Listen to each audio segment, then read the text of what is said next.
In every corner of modern life, a quiet struggle is unfolding. People lie awake at night, staring at the ceiling, wondering why their minds refuse to rest. Their hearts race with worries about bills, deadlines, fractured relationships, and the haunting question of whether they are truly enough. In the silence of dark rooms across the world, millions of men and women wrestle with the same invisible weight: stress, anxiety, loneliness, the constant pressure to perform. The glow of a phone screen becomes both a comfort and a trap, as endless scrolling promises distraction, but delivers only deeper emptiness. Perhaps you know this feeling too. The world has never been more connected, and yet so many feel profoundly alone. We live in an age of abundance, yet we often feel starved of meaning. Every advertisement tells us that happiness is just one more purchase away, one more promotion, one more achievement. And still, after reaching those milestones, the hunger returns. The cycle repeats, leaving us restless and unsatisfied. The more we chase, the more exhausted we become. And beneath it all, a simple truth whispers: the harder we hold on, the more we suffer. This is not weakness. It is the human condition. It is the shared pain of modern existence, where our outer lives appear full, but our inner lives are fragile, trembling like a candle in the wind. But what if there is another way? What if the key to peace is not found in the next achievement, the next possession, or the next relationship, but in the quiet wisdom that has guided countless generations for over 2,000 years? The teachings of the Buddha were not meant only for monks in temples or seekers on mountaintops. They were meant for you, for me, for anyone searching for a way out of suffering. At their heart lies a truth so simple, so clear, that it cuts through the noise of modern life. We suffer because we cling. We cling to control, to identity, to possessions, to expectations. And yet, when we learn the art of letting go, a new world opens, a world of calm, clarity, and compassion. Imagine waking up in the morning without the familiar knot of anxiety in your chest. Imagine walking into your day without the burden of fear or the endless hunger for more. Imagine a peace so steady that even in chaos, you feel grounded, alive, free. This is not a dream. This is a path. And tonight, as you listen to these words, you are invited to walk it. Not through blind belief, but through lived experience. Not through escape, but through courage. The courage to face your pain, to understand it, and to release it. You do not need to renounce the world. You do not need to withdraw from your responsibilities. What you need is to bring wisdom into your everyday life, into your stress, your money worries, your fragile relationships, your restless mind. The ancient path is not about rejecting life, but about learning how to meet life as it truly is. This journey is not quick, and it is not easy. But step by step, breath by breath, you will discover a freedom that cannot be shaken. A freedom born not from control, but from surrender. A freedom born not from gaining more, but from letting go. Together, we will explore the deepest pains of modern life: stress, money, relationships, anxiety, grief, and more, and find in each one a doorway to liberation. Each story, each teaching, each practice is like a lantern in the dark, guiding you home to yourself. And as you listen, you may find that the very struggles that once weighed you down become the very soil from which peace blossoms. Tonight is not just about listening. It is about remembering. Remembering that within you is already the calm, the strength, and the compassion you have been searching for. There is a moment many of us know all too well. The alarm clock rings, the morning sun pours through the curtains, and yet the body feels heavy, the mind already burdened. Before a single step is taken, the day has begun with pressure. There are bills waiting on the kitchen table, emails demanding answers, children asking for attention, and a mind that cannot stop replaying yesterday's failures while predicting tomorrow's disasters. This is not living, it feels more like surviving. And survival, day after day, drains the very joy from existence. Stress has become the invisible soundtrack of modern life, a relentless hum that grows louder the more we try to silence it. No pill, no drink, no distraction seems to quiet the noise for long. Stress is no longer just an occasional visitor. For many, it has become a permanent resident. It shows up as the clenched jaw, the shallow breath, the sleepless night, the sudden burst of anger at the people we love most. It creeps into our relationships, into our work, into our health. Doctors say that stress fuels countless illnesses, but beyond the statistics lies something more intimate, the way it steals our presence. Instead of enjoying dinner with family, we chew quickly, half listening, half thinking about unfinished tasks. Instead of watching the sunset, we scroll through endless feeds, unable to settle. Even our rest is restless, as dreams become extensions of our daytime worries. But why is stress so powerful? Why does it cling to us with such ferocity? Part of the answer lies in the culture we live in. We are taught that our worth depends on our productivity, our appearance, our bank balance, the opinions of others. Every advertisement whispers that we are not enough, not yet, not until we buy more, achieve more, prove more. This constant chase creates an endless loop. The more we run after approval, the more anxious we become. The more anxious we are, the more desperately we cling to control. And when control inevitably slips through our fingers, we panic, believing that failure defines us. Imagine a tightrope walker high above the ground. Every step is tense, every movement filled with fear of falling. This is how many live their lives, always balancing, always afraid, never breathing deeply, never feeling free. Stress is not simply about tasks. It is about the story we tell ourselves. If I don't succeed, I am worthless. If I fail, I will lose everything. If I am not in control, I will be destroyed. This story becomes the prison in which we live. And yet, the prison has no real walls. It is built from thoughts, fears, illusions. The Buddha, more than 2,000 years ago, observed the same suffering in the hearts of men and women. Though they did not carry smartphones or mortgage payments, their minds were no less restless. He described this state as dukkha, the underlying unease of existence. Dukkha is not just pain. It is the subtle dissatisfaction that nothing lasts, that everything shifts, that even joy carries within it the seed of loss. To live is to feel this tension, but to awaken is to learn a different way of relating to it. The first step is awareness. Often, we do not even realize how stressed we are until the body collapses with illness or the heart erupts in anger. Awareness means pausing, noticing the racing heartbeat, the shallow breath, the restless thoughts. It means whispering to ourselves, I am suffering right now. This simple recognition opens a small window. It allows us to step back from the storm and see it for what it is, a pattern, not an identity. Stress is something happening in us, not who we are. Consider a glass of muddy water. If shaken, it remains cloudy. But if left still, the dirt slowly sinks and the water clears.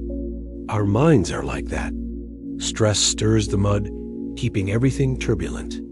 But with stillness, with mindfulness, the clarity returns. Breathing deeply, sitting quietly, paying attention to the body and mind, we begin to settle. The problems of life do not vanish, but our relationship with them transforms. Instead of being consumed by fear, we create space around it. Instead of being dragged by thought, we observe thought. The Buddha taught the practice of mindful breathing as a gateway to peace. Inhale, aware that you are inhaling. Exhale, aware that you are exhaling. Such a simple act, and yet profoundly healing. It returns us to the present, the only place where life truly happens. Stress thrives in the past rehashing mistakes or in the future imagining disasters. But in the present moment, most of the time, we are safe. Our heart beats, our lungs fill, the ground supports us. To rest here is to taste freedom. Let us imagine a woman sitting at her desk late at night. Papers are scattered, deadlines loom, and her chest feels tight. Her mind screams, "I can't handle this." In that moment, she remembers to pause. She places a hand on her heart, takes a slow breath, feels the chair beneath her. She whispers, "This is stress. I see you. I breathe with you." In that small pause, something shifts. The work is still there. The deadlines remain, but her panic loosens. She remembers she is more than this moment, more than this task. With each breath, she reconnects to a deeper stillness. And from that stillness, she finds the strength to continue, not as a prisoner, but as a free being. This is the gift of Buddhist wisdom. It does not erase life's challenges. It teaches us how to meet them with presence. Stress loses its power when we stop fighting it and start seeing it clearly. The storm may rage, but within us, a calm center is always available. This center is found not by clinging, but by letting go of the need to control every outcome, letting go of the story that our worth depends on perfection, letting go of the endless chase. The more we practice letting go, the lighter we become. It is like putting down a heavy backpack we forgot we were carrying. Suddenly, the world feels spacious again. Colors appear brighter. Conversations become deeper. Even simple acts, like drinking tea or walking in the park, feel like blessings. We discover that peace is not in the future. It is here, now, waiting for us to notice. And yet, the journey does not stop here. Stress is only the first doorway. Beyond it lie other challenges that plague modern life, our struggles with money, our fragile relationships, our restless search for identity. Each of these, too, holds within it the seed of awakening. But to reach them, we must first understand the illusion that fuels so much of our suffering. The illusion of control. So often, when people speak of stress, they describe it as if it were a storm outside of them. Work is stressful. My family stresses me out. The world is stressful. But if we look closely, the storm is not only outside, it is inside. The outside events may trigger it, but the waves rise within the mind and heart. This is why even two people in the same situation can react so differently. One may panic while the other stays calm. The difference is not the storm itself, but how we meet it. When we cling to the illusion of control, stress intensifies. We believe that if we can just arrange everything perfectly, every task, every person, every detail, then finally we will relax. But life is never so obedient. The phone rings at the wrong time, the car breaks down, the child gets sick, the boss changes plans. No matter how carefully we plan, the unexpected appears. And each time it does, we feel attacked, as if life has betrayed us. In truth, it is not betrayal, it is simply life. The more we demand that it follow our script, the more disappointed we become. Imagine holding a rope tied to a wild horse. The tighter you grip, the more it pulls, the more your hands burn. Eventually, you are dragged through the dirt, exhausted, wounded. This is what happens when we cling to control. The harder we hold on, the more we are dragged. The Buddha's wisdom offers a different image. Let go of the rope. The horse may run, but you are free. In letting go, we do not abandon responsibility. We abandon the impossible expectation that everything must bend to our will. This realization is not defeat. It is liberation. True strength is not found in controlling life, but in flowing with it. When we let go, we discover an inner spaciousness, a breathing room we forgot existed. And from that space, new possibilities emerge. We act not from fear, but from clarity. Decisions are no longer desperate grasps at control, but thoughtful steps aligned with reality. Consider a young man named David. He works in finance, chasing deadlines and numbers that never end. His mind is a constant whirlwind. What if I fail? What if I lose my job? What if I disappoint my parents? One day, his stress explodes into a panic attack. In the hospital, doctors tell him his heart is fine. It is his mind that is racing. A friend introduces him to mindfulness meditation. At first, David resists. Sitting quietly feels impossible. His thoughts scream louder than ever. But over time, something shifts. He learns not to fight his thoughts, but to watch them, like clouds passing across the sky. He learns to breathe deeply, to rest in the present. Slowly, the panic loosens. The numbers at work do not vanish, but he no longer treats them as life or death. He discovers a peace he never thought possible, not because life has become easy, but because he has learned how to meet it. This story is not unique. Thousands of people across the world are discovering the same truth. Stress does not control us. Our relationship to stress controls us. And by practicing awareness, acceptance, and letting go, we transform the storm into a teacher. Each wave becomes an invitation to return to the present, to breathe, to remember that life is more than our fears. There is a saying, "You cannot stop the waves, but you can learn to surf." This is the essence of Buddhist wisdom. We cannot stop life from changing. We cannot stop challenges from arriving, but we can learn to ride them with grace. Surfing requires balance, patience, practice. So does life. And just as surfers fall many times before they ride smoothly, we too will stumble. But each stumble is part of the learning.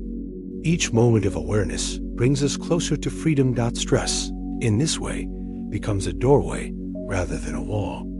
It points us toward the deeper roots of suffering, the illusion that we can control everything, the fear that we are not enough, the belief that peace lies in the future rather than the present. By facing stress directly, we begin to loosen these roots. And as they loosen, we prepare ourselves for the next step in the journey. For stress is only the beginning. Beyond it lies a deeper hunger, the endless pursuit of money, success, and security. Many believe that if they can just earn more, save more, build more, then stress will finally disappear. Yet often, the opposite happens. The more money we chase, the more anxious we feel. The more we achieve, the more restless we become. This is the next doorway we must walk through together. As we close this first chapter, let us pause. Place a hand on your heart. Breathe deeply. Whisper to yourself, "I do not need to control everything. I can let go." Feel the weight lifting, even if only a little. Know that each breath is a new beginning, each moment a chance to choose peace. You are not alone in this journey. Millions walk beside you, and countless have walked before you. The wisdom that freed them is here for you too.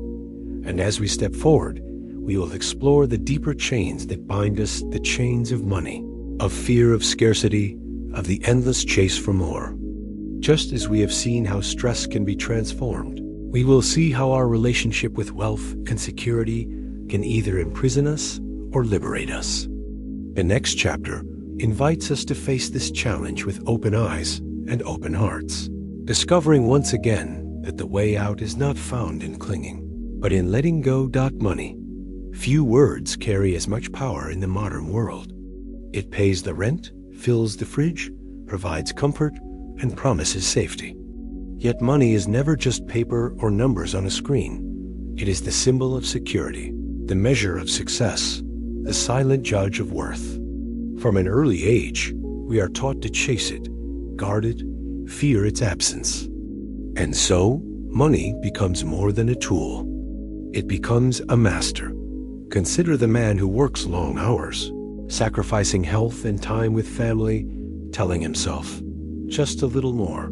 And then all rest, but the little more never ends.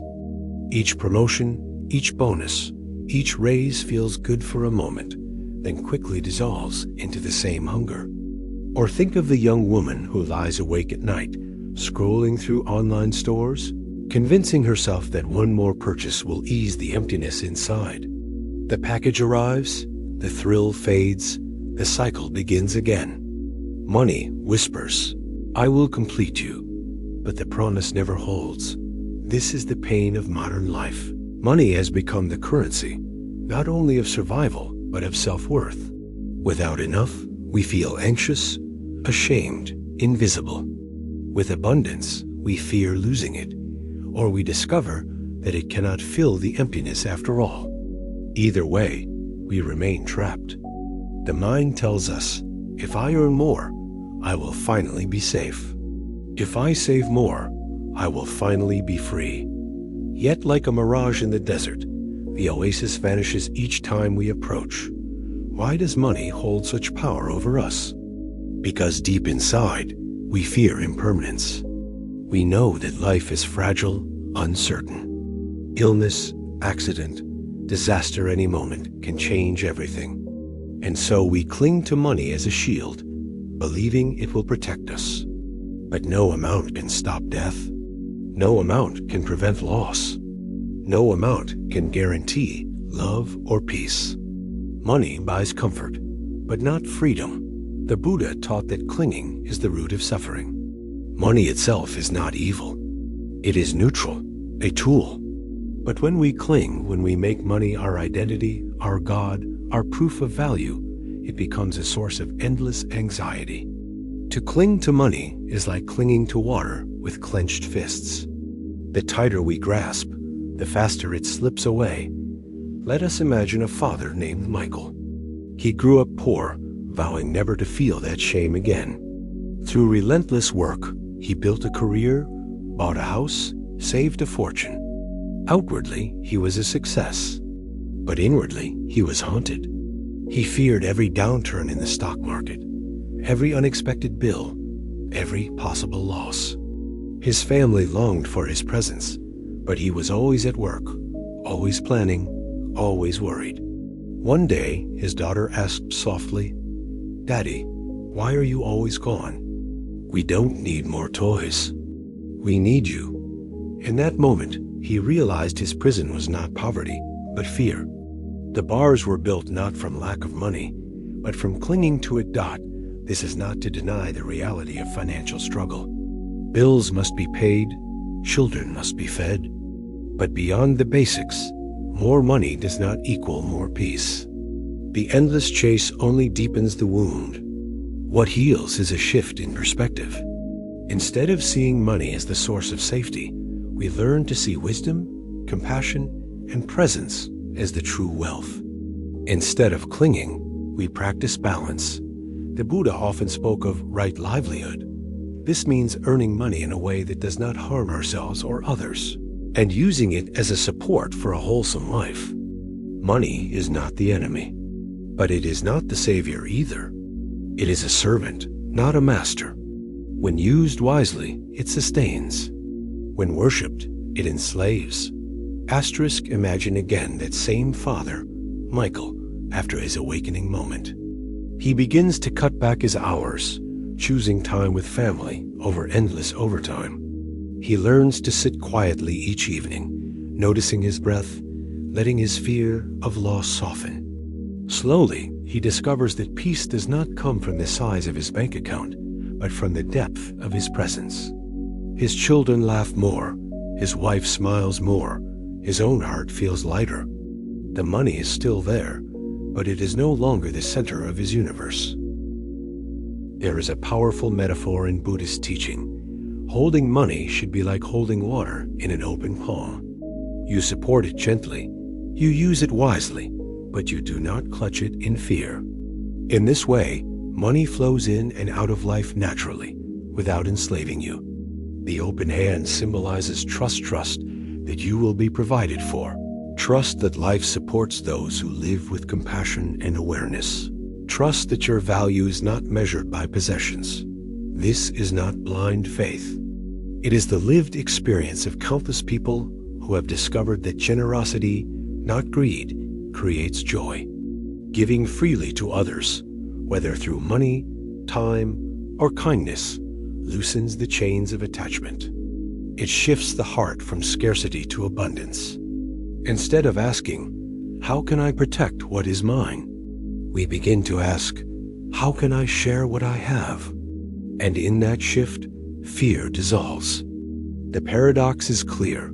When we cling, we feel poor, no matter how much we own. When we let go, we feel rich, even with little.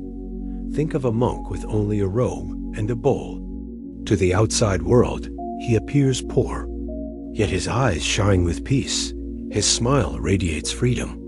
He has no bank account, yet he carries an inner wealth that no thief can steal, no market can crash.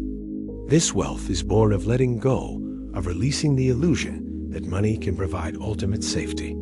And so, as we face the reality of money in our own lives, we are invited to reflect. Are we using money, or is money using us? Do we serve it, or does it serve us? The answers shape not only our bank accounts, but our heart's dot as we breathe into these questions. A new understanding begins to grow. We see that money is not the final answer. It is a mirror, showing us our fears and our clinging. And as we loosen our grip, as we learn to balance responsibility with freedom, we discover a peace that no paycheck can buy. This peace prepares us for the next challenge of modern life, relationships. For while money may stir our fears, it is in relationships that our deepest joys and deepest wounds appear. Just as we cling to wealth, we cling to people, to love, to expectations of how others should treat us. And just as clinging to money brings suffering, so does clinging to relationships. The next chapter invites us to open our hearts, to explore the fragile dance of love, and to discover how Buddhist wisdom transforms even heartbreak into a doorway to freedom. For many, the pursuit of money feels like the pursuit of safety. If only the account is full, if only the debts are paid, if only the investments are strong, then the heart will finally rest. But the truth is harsh. No amount ever feels like enough. Studies show that people across income levels tend to say they need just a little more to feel secure. The millionaire wants 2 million. The billionaire wants 10. The finish line keeps moving because the hunger is not for money itself. It is for control in an uncontrollable world. This is why money anxiety strikes both the poor and the wealthy. The one who struggles to pay rent fears survival. The one with millions fears loss. The mind whispers the same thought. What if it all disappears? That whisper keeps us restless, always scanning, always planning, always worried. Yet when we pause and reflect, we realize the whisper has no end.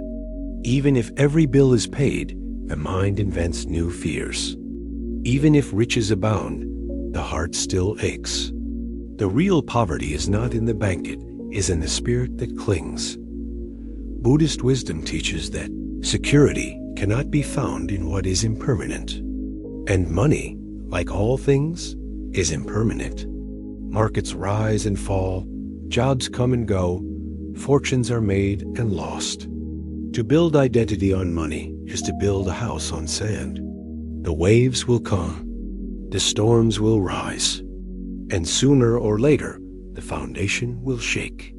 But if we ground our identity not in wealth, but in awareness, compassion, and wisdom, then even when the storm rages, we remain steady.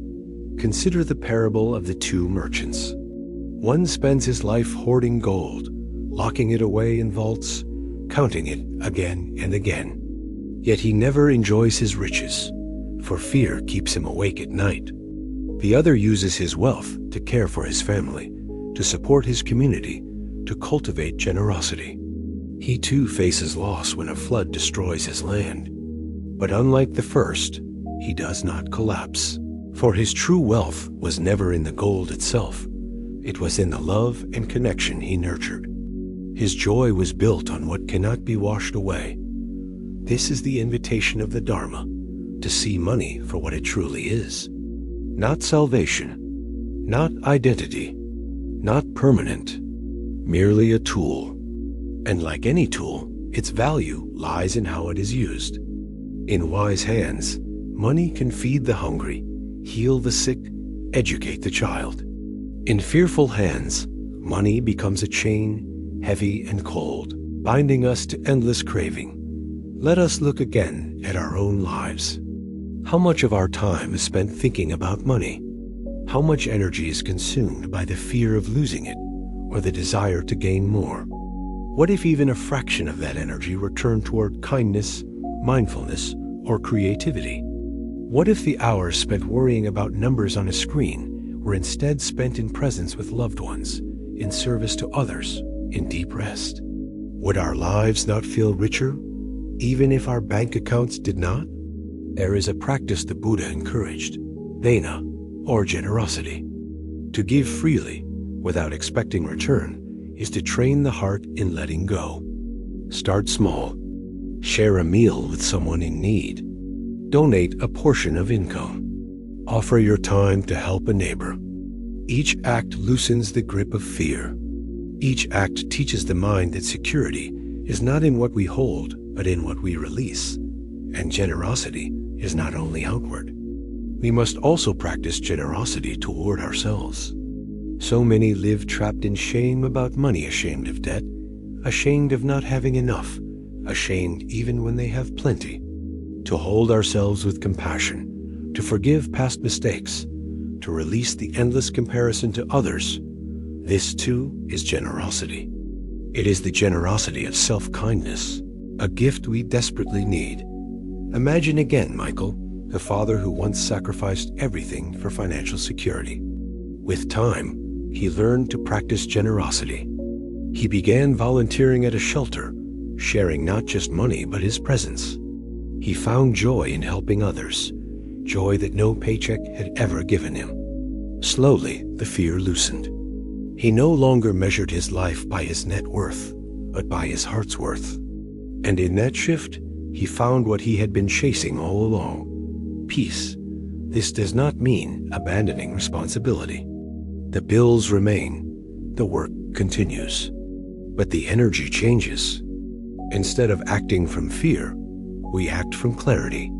Instead of hoarding, we balance. Instead of clinging, we flow. The same money can enslave one person, can free another. The difference is not the number, but the relationship. When we release the illusion that money will provide ultimate safety, we open ourselves to a deeper truth. Real wealth is in the mind that knows peace, in the heart that loves freely, in the spirit that trusts life's flow. No thief can steal this wealth. No market can crush it. No loss can erase it. It is the wealth of awareness, the wealth of compassion, the wealth of letting go. And so we arrive at a turning point. We have explored the stress that consumes us. We have seen how money, when clung to, becomes another chain. Yet there is another arena where clinging causes even greater suffering: our relationships. For money may touch our fears, but relationships touch our hearts. We long for love, for connection, for belonging. And yet, in that longing, we often grasp too tightly, expecting others to complete us, to behave as we wish, to never leave us. This grasping leads to disappointment, conflict, heartbreak. Just as we must learn to hold money with an open hand, we must learn to hold people with an open heart. In the next chapter, we will walk into this tender ground together. We will explore the beauty and the pain of relationships, and we will discover how the wisdom of compassion and non-attachment can transform even heartbreak into a path of freedom. Love is one of the greatest desires of the human heart. From the moment we are born, we long to be held, to be seen, to be understood. As children, we cry for our parents. As adults, we search for partners, for friends, for belonging. Relationships promise warmth, comfort, connection. They promise to end loneliness. And for brief moments, they do. The smile of a partner, the laughter of a friend, the touch of a hand, these moments feel like home. But with that joy comes fragility. Because when we cling to people, when we demand that they never change, never leave, never disappoint, we set ourselves up for pain. In modern life, relationships carry enormous weight. Romantic love is idolized in movies, songs, and advertisements. We are told that we are incomplete until we find the one. Marriage, family, even friendships become measures of success. If we have them, we feel validated. If we lose them, we feel broken. And yet, even when we have them, we fear losing them. This fear seeps into our words, our actions.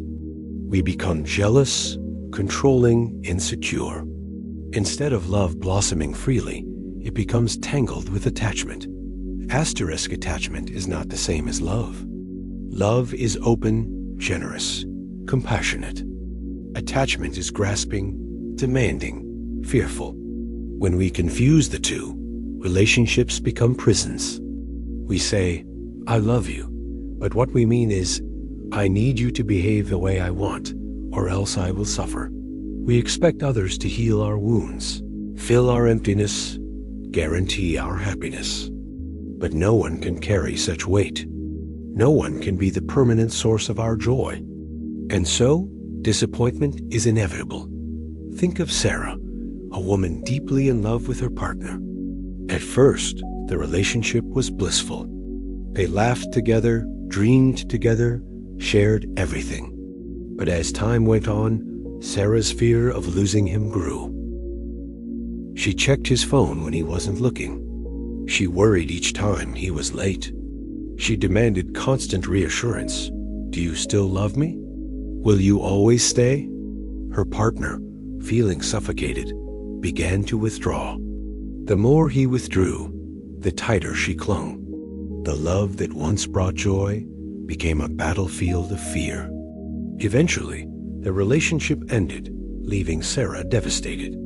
She told herself she had loved deeply.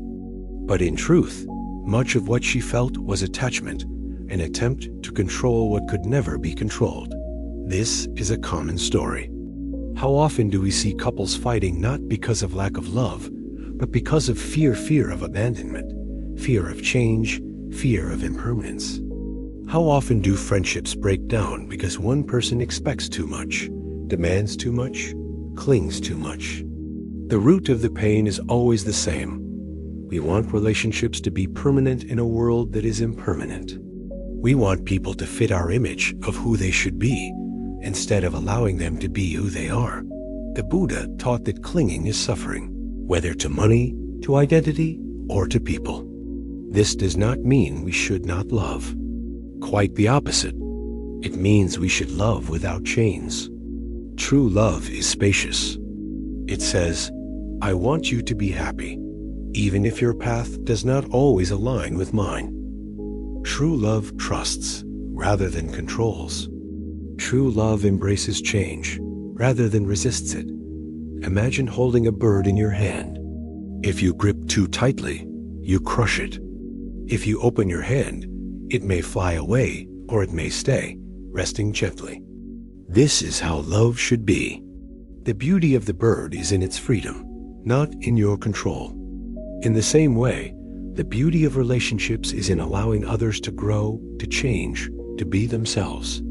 But how do we live this way in real life? How do we transform attachment into true love?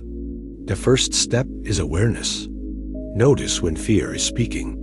Notice when you demand rather than offer, when you cling rather than trust. Awareness softens the grip. The second step is compassion.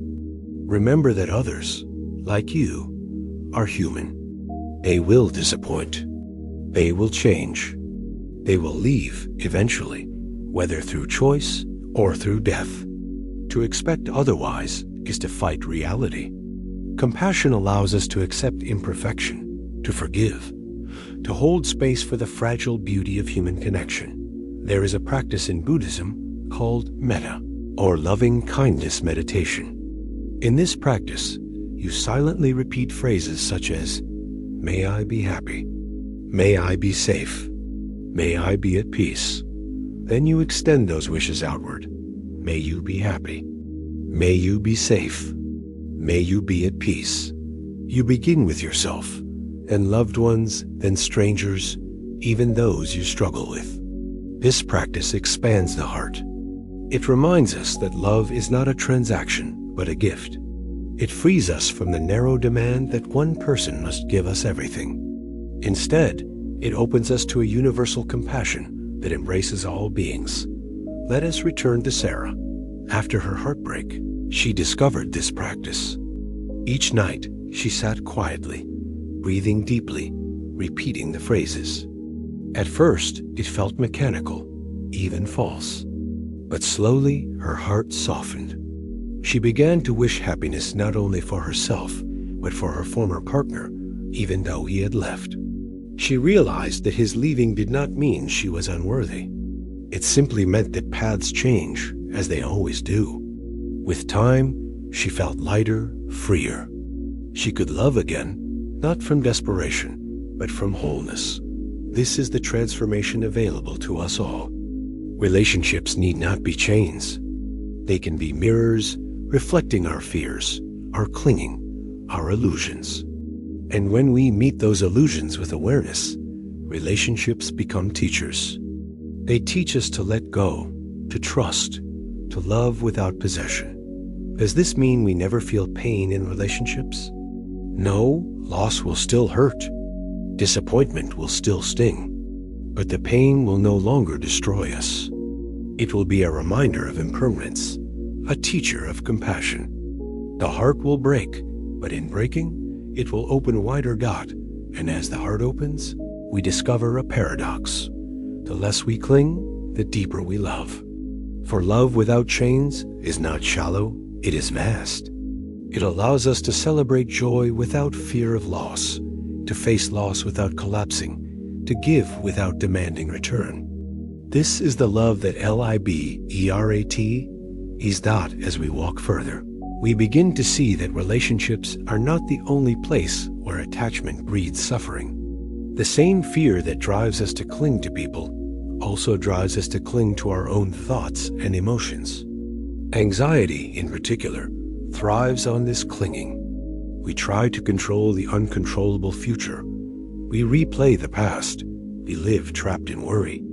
And so, just as relationships invite us to loosen our grip, so too does anxiety invite us to discover the freedom of letting go. When we look honestly, many of our deepest struggles in relationships are not about the other person at all. They are about the expectations and fears inside us. We want someone to never leave, but everyone must leave someday. We want someone to never change, but everything changes. We want someone to heal our wounds, but those wounds are our own to face. And so, we end up demanding the impossible. No wonder we suffer. Modern culture magnifies this suffering. Movies tell us that true love lasts forever, that one perfect person will complete us, that passion should never fade. Social media shows us highlight reels of smiling couples, giving the illusion that everyone else is living a fairy tale. In this sea of unrealistic ideals, our real, messy, imperfect relationships feel inadequate. We ask, why isn't my love like theirs? We forget that behind every picture-perfect smile lies the same human impermanence, the same struggles, the same disappointments. The Buddha's teaching offers an antidote to these illusions.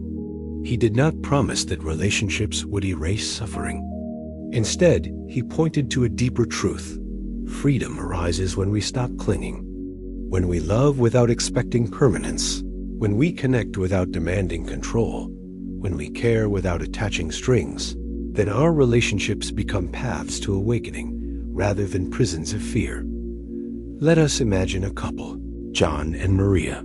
At first, their love was full of fire. But as years passed, differences appeared.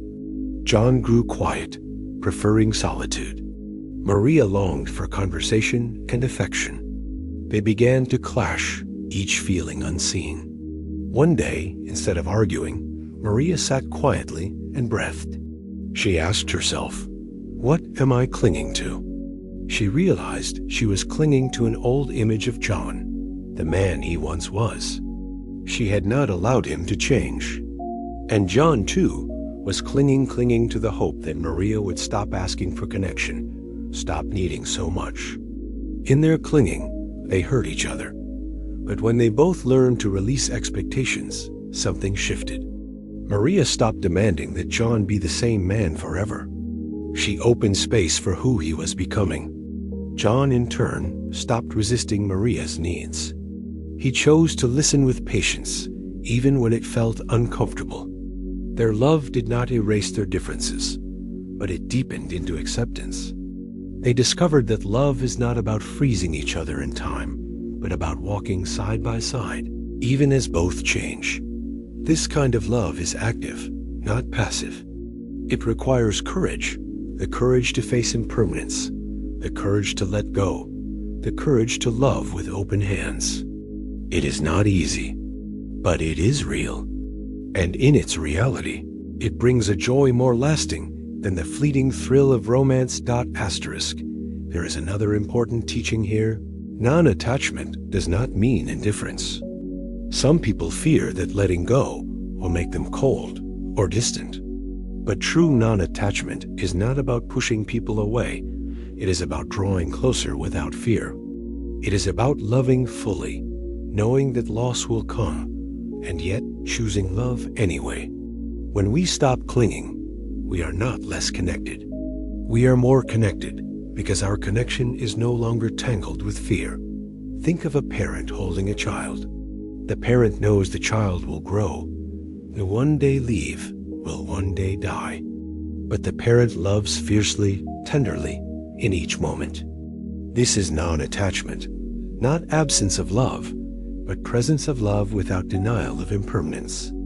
In fact, it is because the parent knows the child will not remain forever that the love becomes so precious. We can bring this same wisdom into all relationships. With friends, we can cherish their presence without expecting them to meet all our needs. With partners, we can love them as they are today, not as we wish they would always be. With family, we can forgive, recognizing that they too are caught in their own fears and clinging. Each relationship becomes an invitation to practice patience, compassion, openness. As we walk this path, relationships change shape. They stop being sources of endless drama and become fields of practice. When conflict arises, we ask, what am I holding on to? What expectation am I demanding? When jealousy stings, we ask, what fear is this pointing to? What am I unwilling to let go? Each moment of pain becomes a mirror, reflecting our attachments back to us. And each time we release one, we step into greater freedom. Of course, none of this means relationships will never end. They will. People leave, people change, people die. The pain of loss is real. But when we love without clinging, loss does not destroy us. Grief comes, but grief too can be embraced. The heart can break open and still remain whole. There is a story of a teacher who held a cup before his students. He said, "To me, this cup is already broken. It holds my tea. I enjoy it. But one day it will fall, it will shatter, and I will not be surprised. When I understand that it is already broken, every moment with it is precious." In the same way, when we recognize that every relationship is impermanent, every moment of love becomes sacred. Instead of fearing the end, we cherish the now. And so, as we reflect on our own lives, we are invited to ask, where am I clinging in my relationships? Where am I demanding that others stay the same, never leave, never change? Can I love more freely? Can I hold my relationships as already broken, not in despair, but in reverence, so that each moment becomes a gift? This shift does not remove the human need for connection. We will always long for love, for companionship. But when that longing is softened by wisdom, relationships transform. They are no longer cages. They are wings. They help us grow, expand, awaken. As we complete this chapter, take a moment to breathe. Think of someone you love. Whisper silently, "May you be happy. May you be safe. May you be free." Notice how your heart softens. Notice how love feels when it is not mixed with demand. This is the beginning of freedom. And now we step into the next doorway. Just as relationships stir our attachments, so too does the restless mind that feeds anxiety. Anxiety is like a shadow following us everywhere, whispering worst-case scenarios, keeping us from peace. To walk further on this journey, we must learn to face anxiety itself, not by running from it, not by drowning in it, but by meeting it with awareness and release. This is the lesson that awaits us in the next chapter. Anxiety has become the silent epidemic of our age. It does not always scream. Often it whispers. It whispers in the tightening of the chest before a meeting, in the racing thoughts before sleep, in the constant scanning for what might go wrong next. Unlike stress, which rises in response to clear demands, anxiety often lingers without a clear cause. It is the restless hum beneath the surface, the unease that something bad might happen, even when nothing is happening at all. Picture a young man lying in bed at night. His body is tired, but his mind is a battlefield. Every mistake of the day replays. Every possible disaster of tomorrow unfolds. His heart pounds though he is safe in his room. The mind insists, "What if I fail? What if I lose everything? What if something terrible happens?" He tosses and turns, caught in loops of fear that never end. This is anxiety living in a future that has not arrived, haunted by shadows that may never come. In modern life, anxiety thrives because we are always connected, always comparing, always consuming. News alerts tell us of crises across the world. Social media shows us curated lives that seem better than ours. The pace of life leaves no space for stillness. Even in quiet moments, we pick up our phones, distracting ourselves, but never finding rest. The nervous system never resets. The mind never stops spinning. And so, anxiety becomes our default state. At its core, anxiety is the mind's desperate attempt to control the uncontrollable. We imagine every possible danger so that we can prepare, defend, avoid. But life is too vast, too unpredictable. No amount of worry can stop uncertainty. Instead, worry consumes us. We spend more energy on what might happen than on what is happening. We lose the present in the name of protecting the future. The Buddha understood this cycle well. He described the mind as a monkey, leaping from branch to branch, never still. Anxiety is the monkey at its wildest, grabbing fears, swinging from doubt to doubt, howling with restless energy. To fight the monkey is useless. To ignore it is impossible. The practice is to watch it with awareness, to see its movements clearly, and in that clarity, to loosen its grip. Imagine sitting by a river. The water rushes past, carrying leaves, twigs, debris. Each thought, each worry, each anxious scenario is like one of those leaves. Normally, we chase them, grab them, drown ourselves trying to hold on to them. But mindfulness teaches us to sit on the bank and watch. The leaves pass by. The river flows. The thoughts come and go. We do not need to follow each one. We can let them drift. This practice sounds simple, yet it transforms everything. The anxious man in bed learns, little by little, to notice his thoughts instead of drowning in them. When the voice says, "What if I fail?" he answers, "That is just a thought." When the heart races, he places a hand on his chest, breathes deeply, reminds himself, "In this moment, I am safe." Slowly, the panic softens. Sleep returns. The future remains uncertain, but the present becomes bearable. Anxiety often convinces us that we must solve every problem right now. But Buddhist wisdom reminds us that the present moment is enough. The breath is enough. The next step is enough. We do not need to live the entire future in our minds before it arrives. As one teaching says, anxiety does not empty tomorrow of its troubles. It only empties today of its peace. There is also great power in compassion when facing anxiety. So often, we blame ourselves for worrying. We scold, "Why can't I just calm down? What's wrong with me?" This only deepens the spiral. Instead, the practice is to meet anxiety with kindness. To say gently, "Dear one, I see you are afraid. It's okay. Breathe with me. You are safe right now." This inner compassion soothes the nervous system. It transforms anxiety from an enemy into a visitor, an uncomfortable one, but one we can host with patience until it passes. Consider Anna, a young professional overwhelmed by anxiety at work. Each email felt like a test. Each meeting filled her with dread. She often froze, unable to speak, ashamed of her fear. Therapy introduced her to mindful breathing. She began to pause before opening her inbox, placing her hand on her abdomen, feeling one deep breath. At first, it changed little, but with time, she noticed a shift. She no longer drowned in her fears. She could see them rise and fall like waves. Slowly, she began to speak in meetings, not perfectly, but bravely. Her colleagues noticed her growing calm. Anna realized that anxiety had not vanished, but it no longer ruled her. This is the heart of Buddhist wisdom. Liberation does not mean the storm never comes. It means the storm no longer controls us. Anxiety may knock on the door, but we do not need to invite it in for tea. We can acknowledge it, breathe, and return to the present.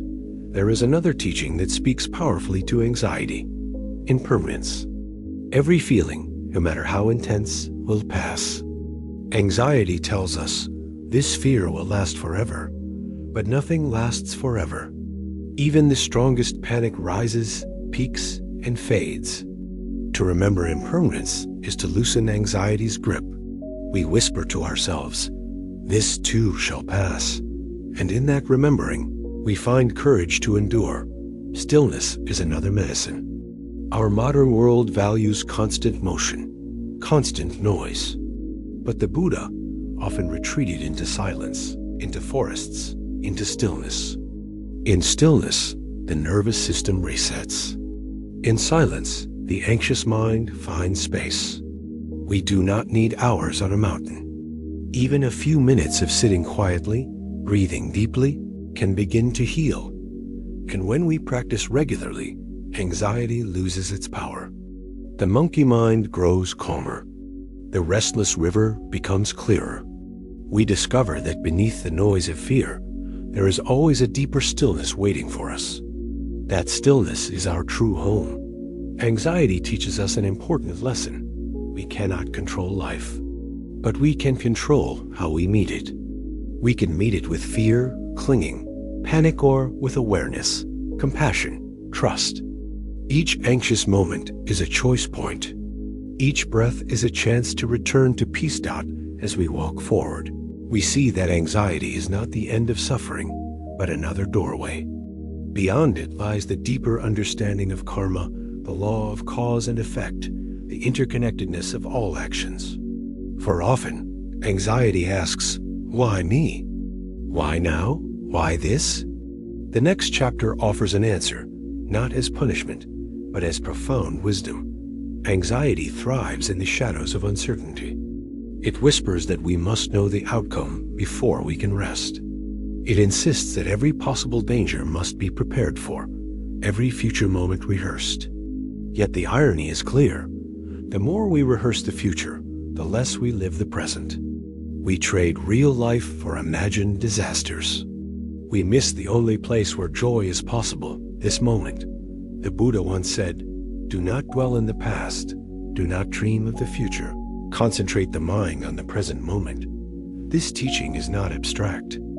It is medicine. Each time anxiety pulls us forward into what-if scenarios, we can pause and return. Return to the breath. Return to the body. Return to what is real right now. This practice is not an escape from life. It is the only way to truly live it. Think of Thomas, a father of two, who constantly worried about his children's future. He obsessed over schools, careers, safety. He wanted to protect them from every possible harm. But his worry made him impatient and distant. He was always planning, never present.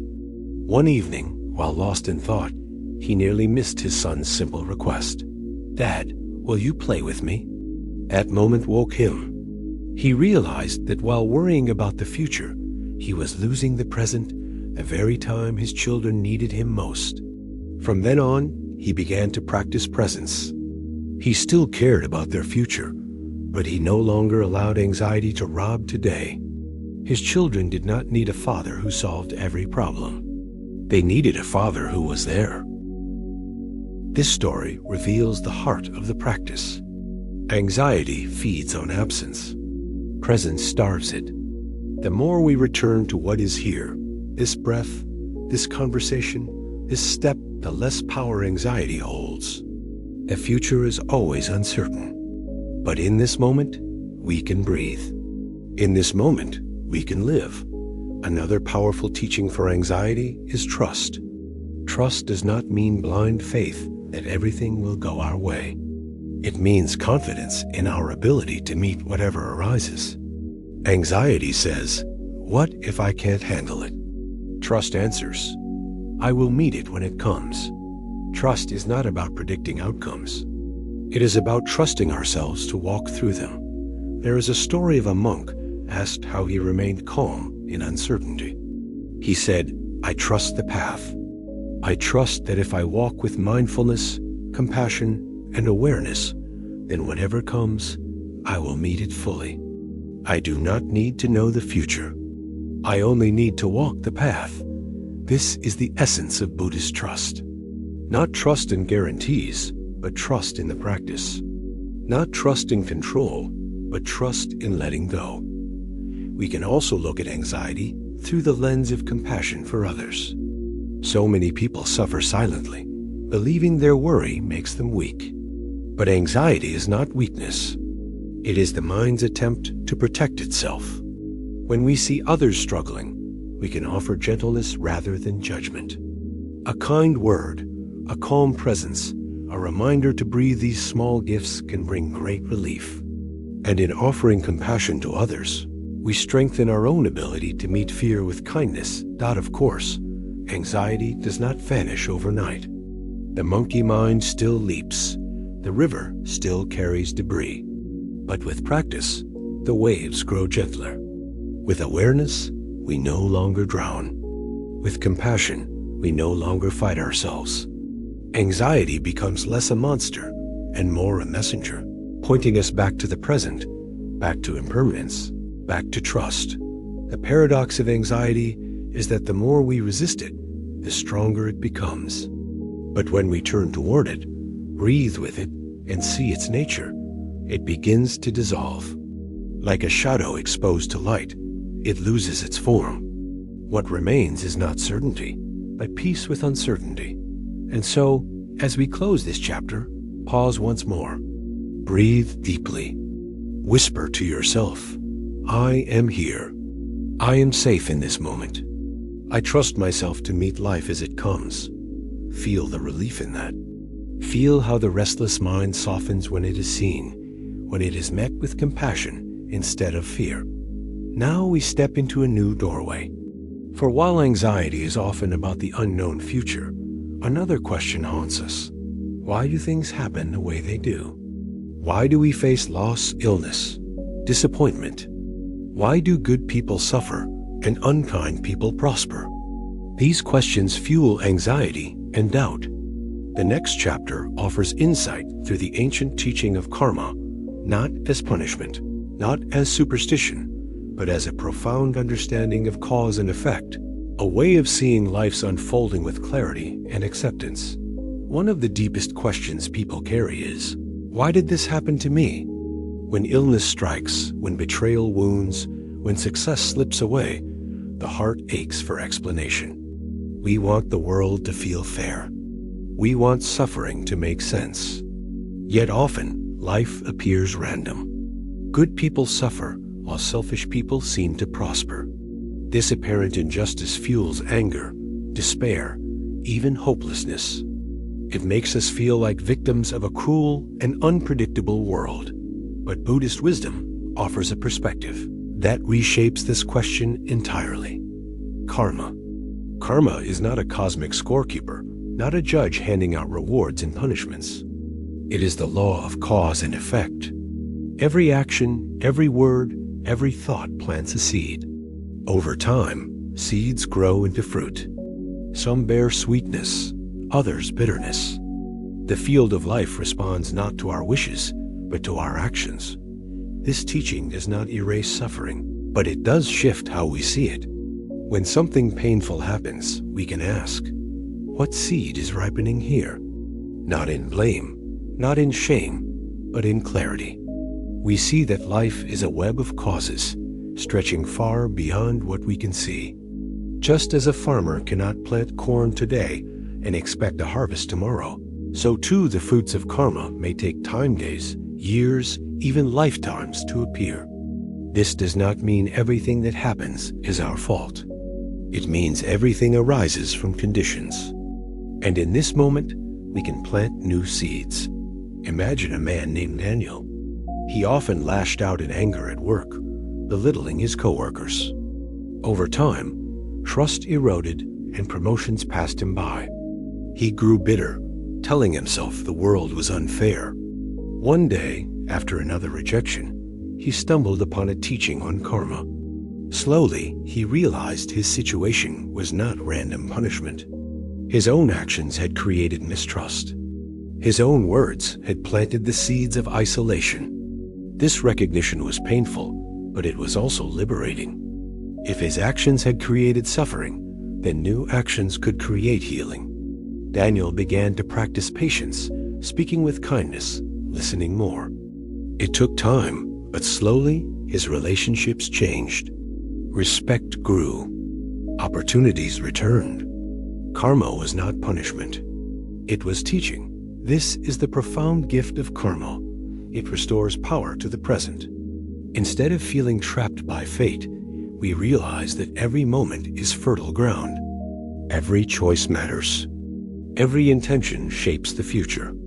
Even if the past cannot be undone, the future is unwritten. By planting seeds of compassion, honesty, and generosity today, we shape a tomorrow of peace. Karma also invites us to compassion for others. When someone causes harm, it is tempting to judge harshly. But Buddhist wisdom reminds us their actions are seeds too. Those seeds will bear fruit, whether or not we see it. We do not need to be the judge. Life itself teaches. This does not excuse harm, but it softens our hatred. We recognize that those who hurt us are also caught in cycles of ignorance and fear. Instead of vengeance, we can choose compassion, trusting that cause and effect will unfold. Consider the image of ripples in a pond. When we toss a stone, the ripples spread far beyond what we can see. Our actions are the same. A kind word may ripple into someone's day, their week, even their life.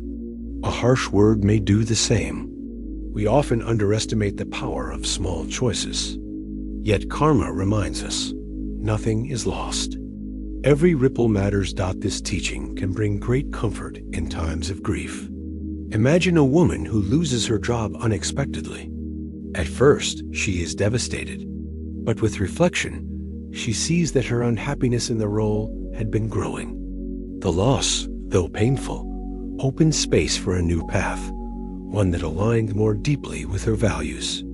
The seed of change had been planted long before. Losing the job was simply its fruit. Karma does not always bring what we want, but it always reveals what we need to learn. Still, karma is not always easy to accept. When tragedy strikes, When innocent lives are lost, when suffering feels unbearable, the mind rebels. How can this be fair? And here, Buddhist wisdom offers humility. Karma is vast, stretching across countless causes and conditions. We cannot always see the full picture. What we can do is meet suffering with presence and compassion. We can trust that even in darkness, seeds of light can be planted. There is a saying, if you want to know your past, look at your present. If you want to know your future, look at your present. This is the essence of karma. The present is both fruit and seed. What we experience today arises from yesterday's seeds. What we choose today creates tomorrow's harvest. We cannot change the past, but we can change our response. And in that response lies freedom. Take a moment to reflect on your own life. Think of a time when your actions, large or small, set in motion a chain of events you could not foresee. Perhaps a kind gesture blossomed into a lifelong friendship. Perhaps a careless word created years of distance. These reflections reveal karma in action, not as destiny, but as consequence. Not as punishment, but as teaching. When we understand this, we begin to live more mindfully. We choose our words with care, knowing they plant seeds. We act with compassion, knowing every action ripples outward. We think with awareness, knowing even thoughts shape our intentions. Karma calls us to responsibility, not out of fear, but out of wisdom. And as we walk this path, something remarkable happens. Anxiety softens, for we realize we do not need to control every outcome. We need only plant good seeds. Fear loosens, for we trust the process of cause and effect. Resentment fades, for we see that everyone is caught in the same web. Karma teaches accountability, but also forgiveness. It teaches discipline, but also compassion. As we move deeper into this teaching, we will see that karma also connects to the very nature of self. For if everything arises from causes and conditions, then what we call self is also not fixed, not permanent. It too is a process, a river of change. And in understanding this, we discover the deepest freedom of all. But before we arrive there, let us pause here, with karma, with its ripples, with its seeds. Let us breathe and remember, what we do now matters. Karma is often misunderstood as fate, as if everything is already written and we are powerless. But in truth, karma is the opposite of fatalism. It is empowerment. It tells us, your actions matter. Your choices shape the future. You are not condemned to repeat the past. Each breath is a chance to plant new seeds. This is why Buddhist teachers often describe karma as a garden. Imagine walking into a field that you inherited. Some parts are fertile and beautiful, filled with flowers planted long ago. Other parts are overgrown with weeds. You did not choose all of it, but it is now your garden. You can spend your days cursing the weeds, or you can begin to plant. Every seed you place in the soil today will shape the field tomorrow. This is how karma works, but tending a garden requires patience. Weeds do not vanish overnight. Seeds do not bloom the same day they are planted. In the same way, when we shift our actions, the fruits may take time to appear. This is where trust is needed. Trust that wholesome actions will bear wholesome fruit, even if the results are not immediate. Take the story of Elena, a woman who had lived much of her life chasing pleasure and ignoring others. Her relationships were shallow, her career unstable. She often felt empty, but blamed the world for her pain. Eventually, after a series of losses, she encountered the teachings of karma. At first, she resisted, saying, "Are you telling me this is all my fault?" But slowly, she realized that karma was not about blame, it was about responsibility. She began small, offering kindness to strangers, honesty in her work, patience with her family. At first, little changed. But over the years, her relationships deepened, her career stabilized, her heart grew lighter. The weeds remained in parts of her garden, but the flowers spread. Her life became a testament to the slow but certain power of planting new seeds. Understanding also brings compassion when life feels unfair. When we see someone suffering, we do not need to say, "It's their karma." That is not kindness. Instead, we recognize that life is complex, with countless conditions at play. We may not know the causes of another's pain, but we can always choose to respond with compassion. In fact, our response itself plants seeds. To turn away plants seeds of indifference. To turn toward plants seeds of love. The teaching of karma also helps us release resentment. How often do we carry grudges, telling ourselves that someone must pay for the harm they caused? Yet karma assures us that every action bears fruit. We do not need to carry the weight of vengeance. Life itself will teach. Our task is to keep our own garden pure, to plant seeds of peace rather than bitterness. Consider the story of a farmer whose neighbor wronged him. For years, he carried anger, waiting for justice. But his anger poisoned his days, making him harsh with his family, restless in his work. Eventually, he realized that his own anger was the heaviest burden. He chose to forgive, not because the neighbor deserved it, but because he himself deserved peace. In that forgiveness, he planted seeds of freedom. His neighbor's karma remained his own. The farmer's heart was no longer chained to God. This is the profound shift karma invites. From victimhood to responsibility, from resentment to compassion, from despair to hope. We see that nothing is wasted. Even suffering can become a seed for wisdom if we meet it with awareness. Even mistakes can become teachers if we learn from them. Karma is not a closed book. It is an open field, always waiting for what we plant next. And so, as we breathe into this truth, we find peace in uncertainty. We do not need to know why every event unfolds as it does. We do not need to see the full web of causes. We only need to trust that our present choices matter. With each word of kindness, each act of generosity, each moment of awareness, we shape a future of greater peace. Now, let us look deeper. If karma shows us that everything arises from causes and conditions, then what about the self we cling to so tightly? Is this me solid, permanent, unchanging?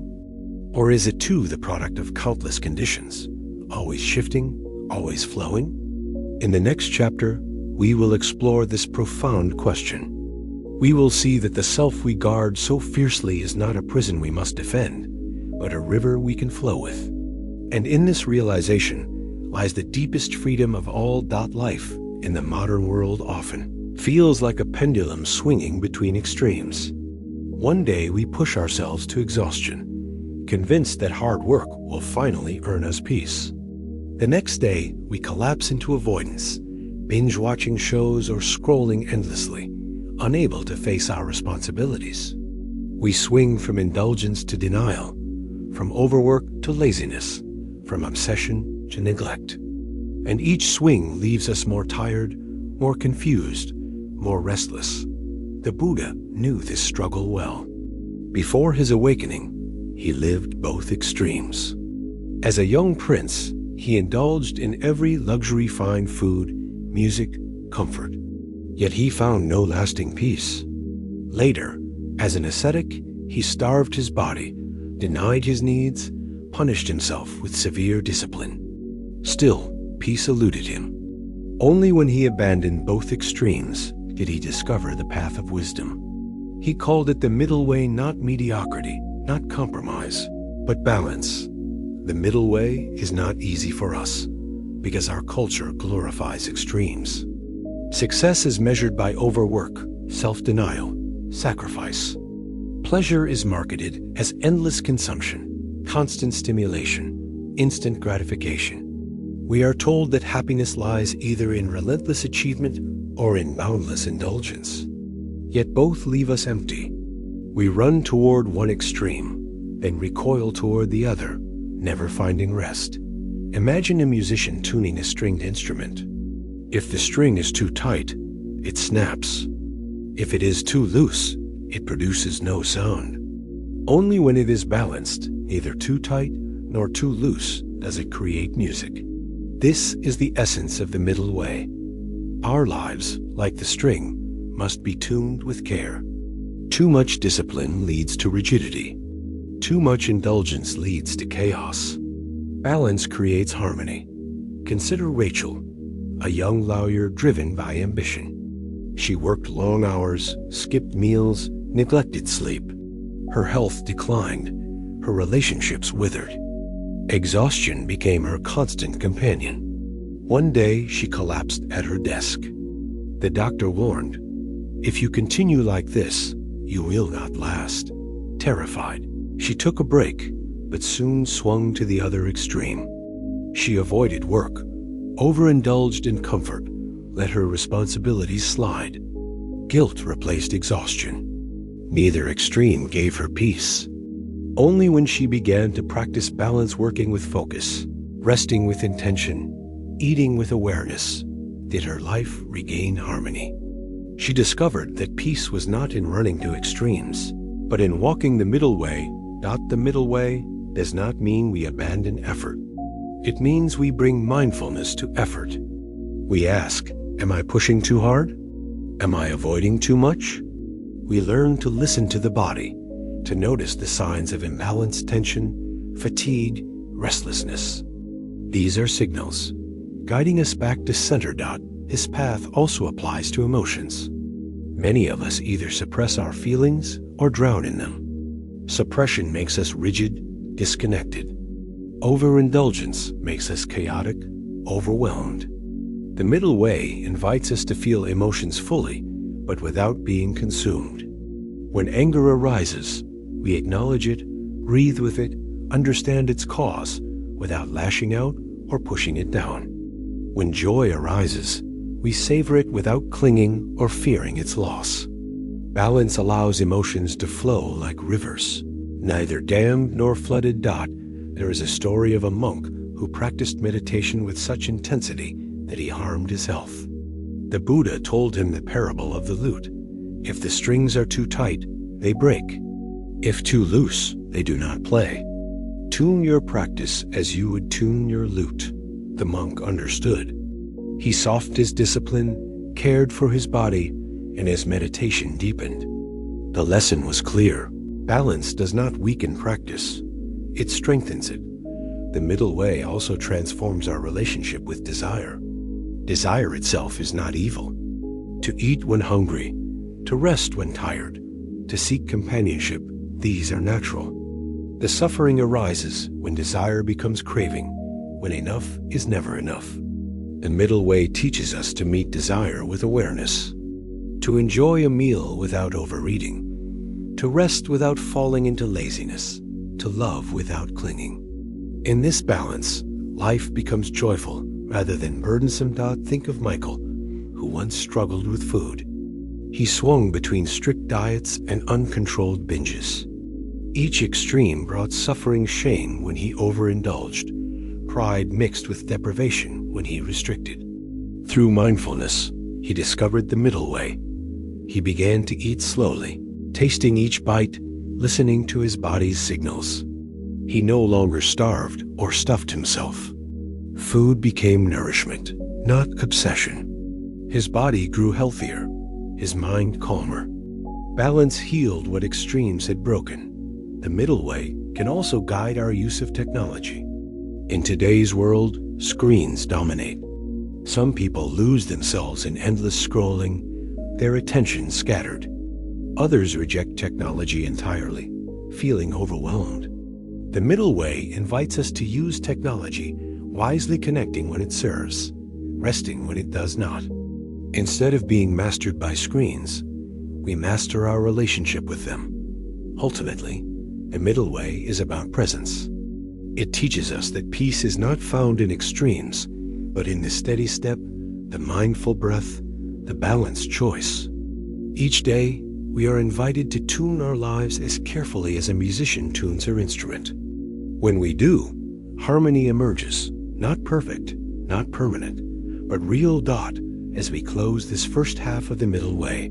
Pause and reflect. Where are the extremes in your life? Where are the strings too tight? Where too loose? Can you bring awareness to these places and gently guide them back to balance? In the next section, we will go deeper into how the middle way applies not only to our personal lives, but also to our engagement with others and the world. We will see that balance is not withdrawal, but full participation, living with wisdom, compassion, and steadiness, no matter what life brings. Balance is not weakness. Many people believe that unless they live at the extremes, they are not truly living. They say, if I do not give everything, I will fail.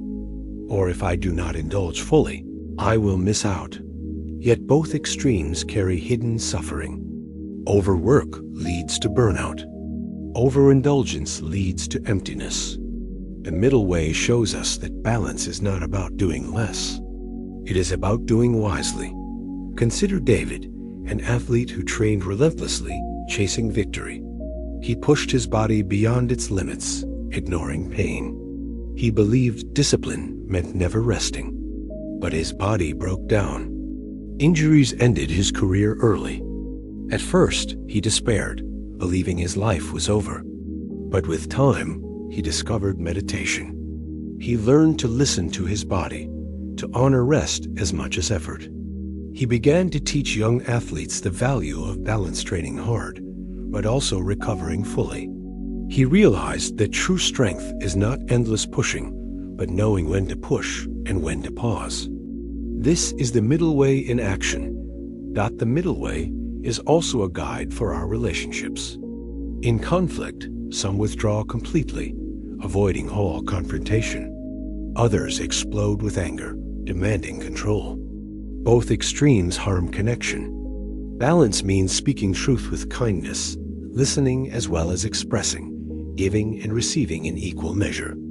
It means honoring both self and other, not sacrificing one for the other. When relationships are tuned with balance, they become resilient, able to withstand the storms of change.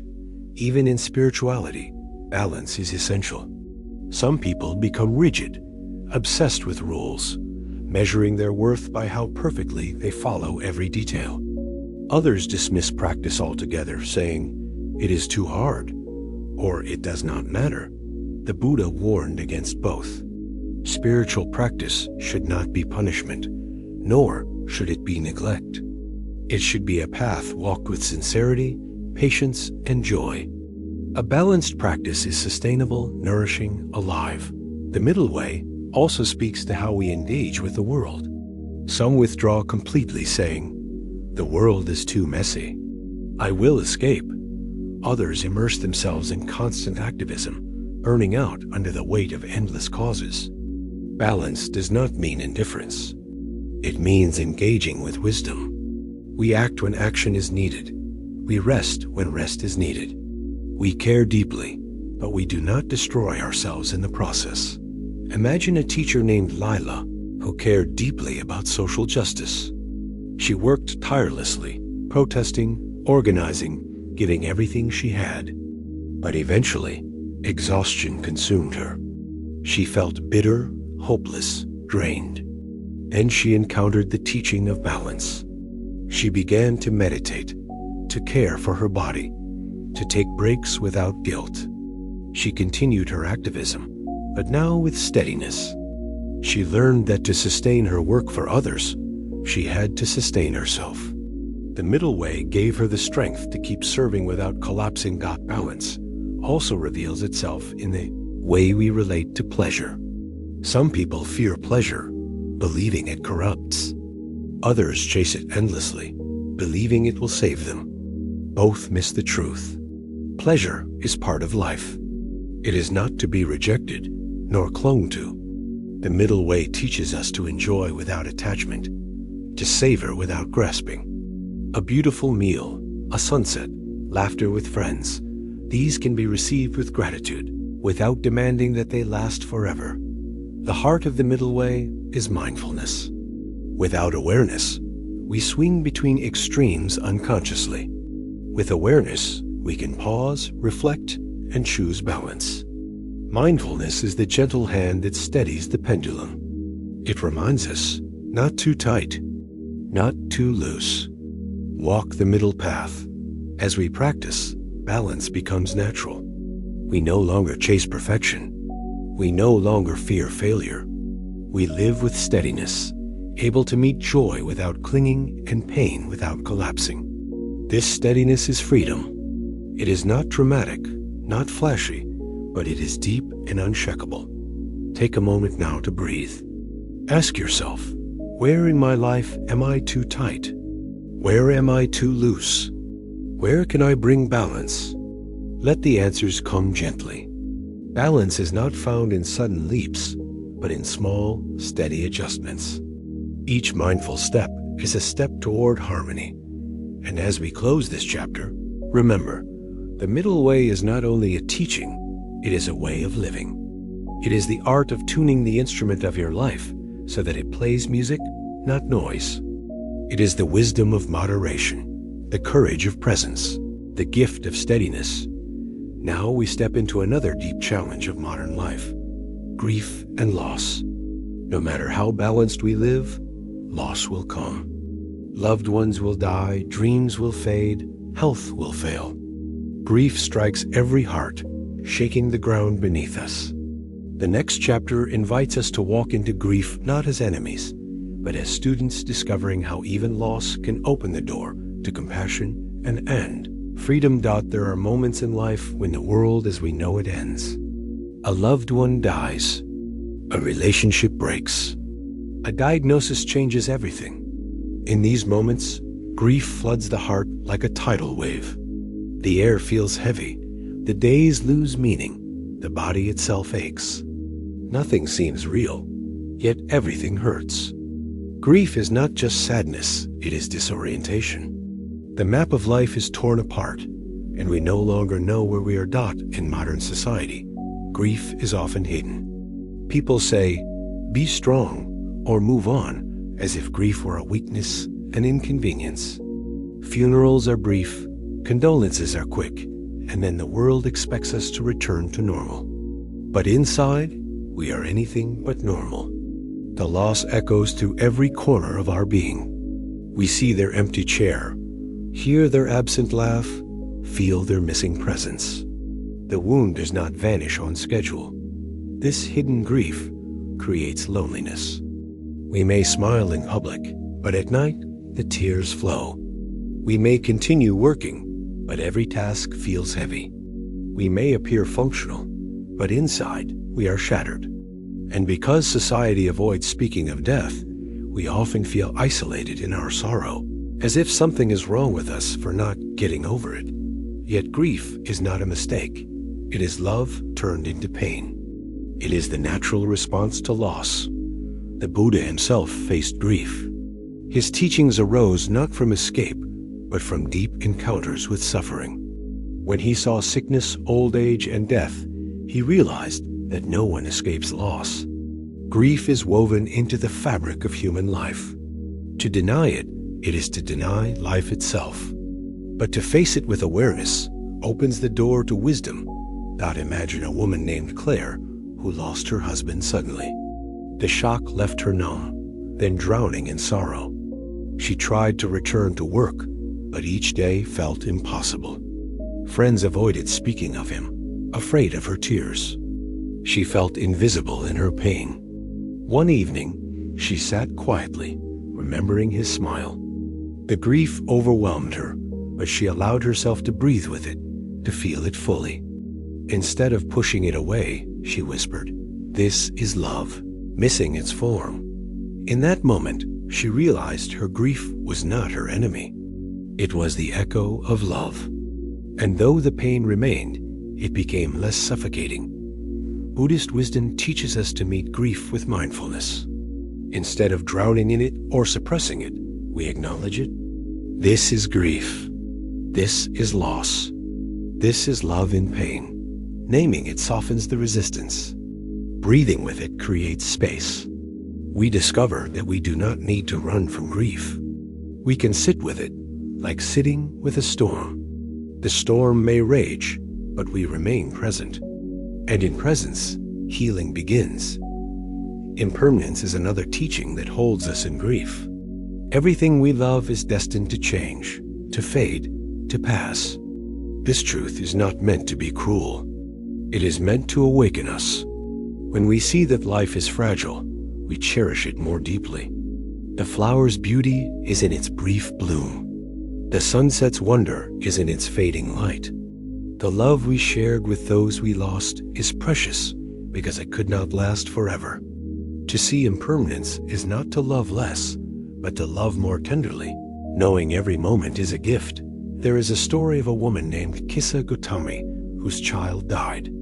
Overcome with grief, she went to the Buddha, begging him to bring her son back. The Buddha told her to find a mustard seed from a house untouched by death. She went from home to home, but every family had faced loss. Slowly, she realized that death touches all. Her grief was not a punishment. It was part of the human story. With this realization, her pain softened into compassion. She no longer carried grief alone, she shared it with all beings. This story reminds us that grief, though personal, is universal. Every person we meet has known loss or will. When we remember this, our grief becomes a bridge, connecting us to others rather than isolating us. Compassion grows in the soil of loss. Our own broken heart teaches us to care more gently for the broken hearts of others. But how do we live when the pain feels unbearable? The Buddha's teaching is simple. One breath at a time, one step at a time. We do not need to heal all at once. We need only to be here now. Some days, the grief will crash like waves. Other days, it will be quiet. Both are natural. Healing is not a straight line, but a winding path. Mindfulness helps us walk it with patience. Consider also the role of rituals. In many cultures, rituals honor the dead and give space for grief. Lighting a candle, saying a prayer, visiting a grave, these simple acts help us express love and remembrance. They remind us that though the person is gone, the bond remains.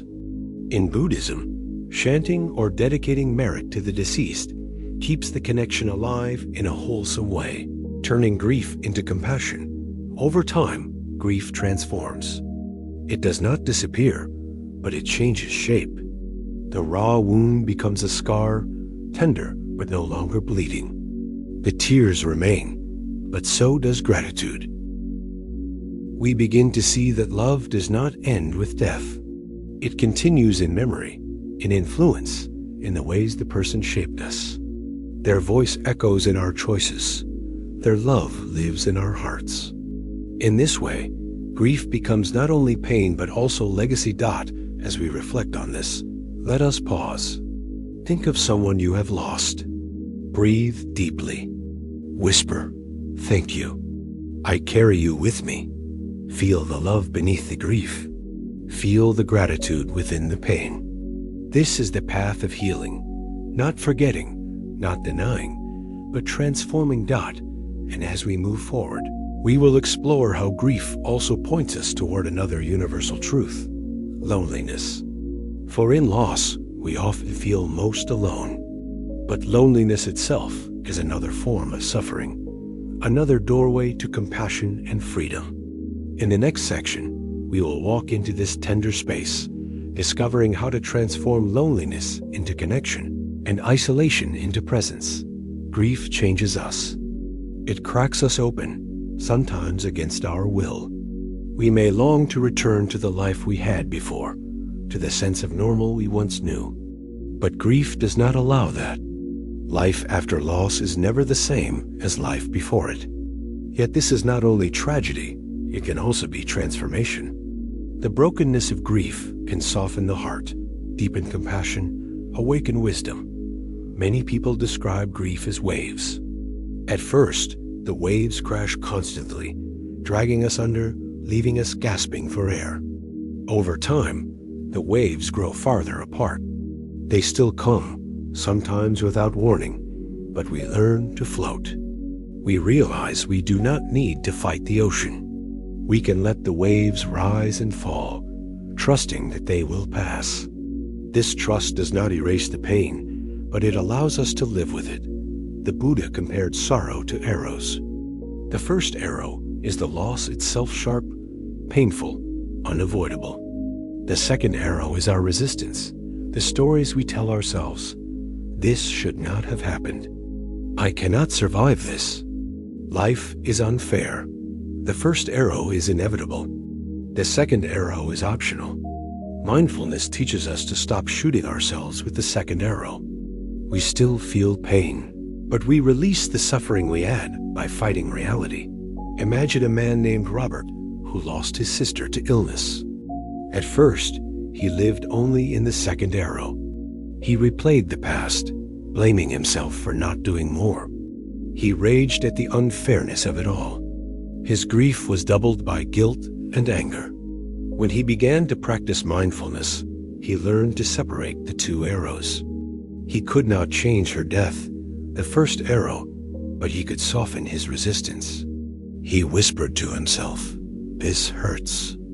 This is loss, and it is part of life." Slowly, his guilt loosened. His anger quieted. The grief remained, but it was no longer crushing. This teaching does not ask us to deny our pain. It asks us to see it clearly, to let it be what it is. Grief is not a problem to fix, but a truth to honor. When we allow it space, it moves through us. When we resist, it traps us. Another gift of grief is humility. It reminds us of what truly matters. In the face of death, our endless striving for money, status, possessions feels small. What remains is love, kindness, presence.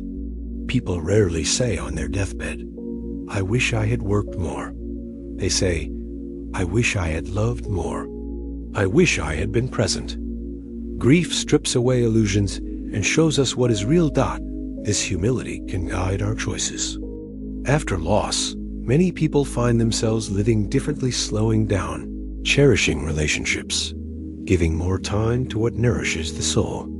Grief, painful as it is, can be a teacher, showing us how to live more fully. And yet, grief is not only personal. It connects us to the grief of all beings. When we lose someone we love, we join a vast river of sorrow that flows through humanity. Every culture, every family, every heart has known this ache. Remembering this can transform isolation into connection. We realize we are not alone in our tears. We are part of the shared human story. This is why communities that gather to mourn are so powerful. Whether through rituals, memorials, or simple gatherings, they remind us that grief is not meant to be carried alone. In Buddhism, when a community chants for the deceased, the sound rises like a river of compassion, carrying the living and the dead together. This collective grief eases the loneliness of loss. Still, even in community, there are moments when grief feels like solitary silence. We may sit in an empty room, surrounded by memories, overwhelmed by absence. These are tender times. And yet, even here, there is a doorway. If we can sit quietly, breathing with our sorrow, we may sense something beyond absence. We may feel the depth of love that remains, the presence of the person within us, the larger rhythm of life that holds us. In this stillness, grief becomes not only a wound, but also a window opening us to impermanence, compassion, and connection. Let us pause here. Think of someone you have lost. Close your eyes. Whisper, "You are gone, and yet you remain in me. May you be free. May I carry you with love. Feel the tears if they come. Feel the warmth of gratitude within them." This is how grief transforms, not by erasing loss, but by weaving it into love. And now, as we step forward, we turn to another form of suffering that often walks hand in hand with grief: loneliness. After loss, loneliness deepens. Even without loss, Many in modern life feel isolated, surrounded by people, yet disconnected at heart. Loneliness is one of the great pains of our age, but also one of the great teachers. The next chapter will invite us to explore loneliness, not as a curse, but as a path toward deeper connection with ourselves, with others, and with life itself. Loneliness is one of the quietest yet most painful forms of suffering. It does not always shout. It does not always look dramatic. Sometimes it looks like a person scrolling through their phone late at night, surrounded by noise but aching inside. Sometimes it looks like a crowded party where someone laughs on the outside but feels invisible within. Loneliness is not only being alone, it is feeling cut off, unseen, disconnected even in the midst of others. In today's world, loneliness has become an epidemic. Technology connects us instantly across oceans, yet so many feel isolated. Social media shows us thousands of faces, yet leaves us hungry for true presence.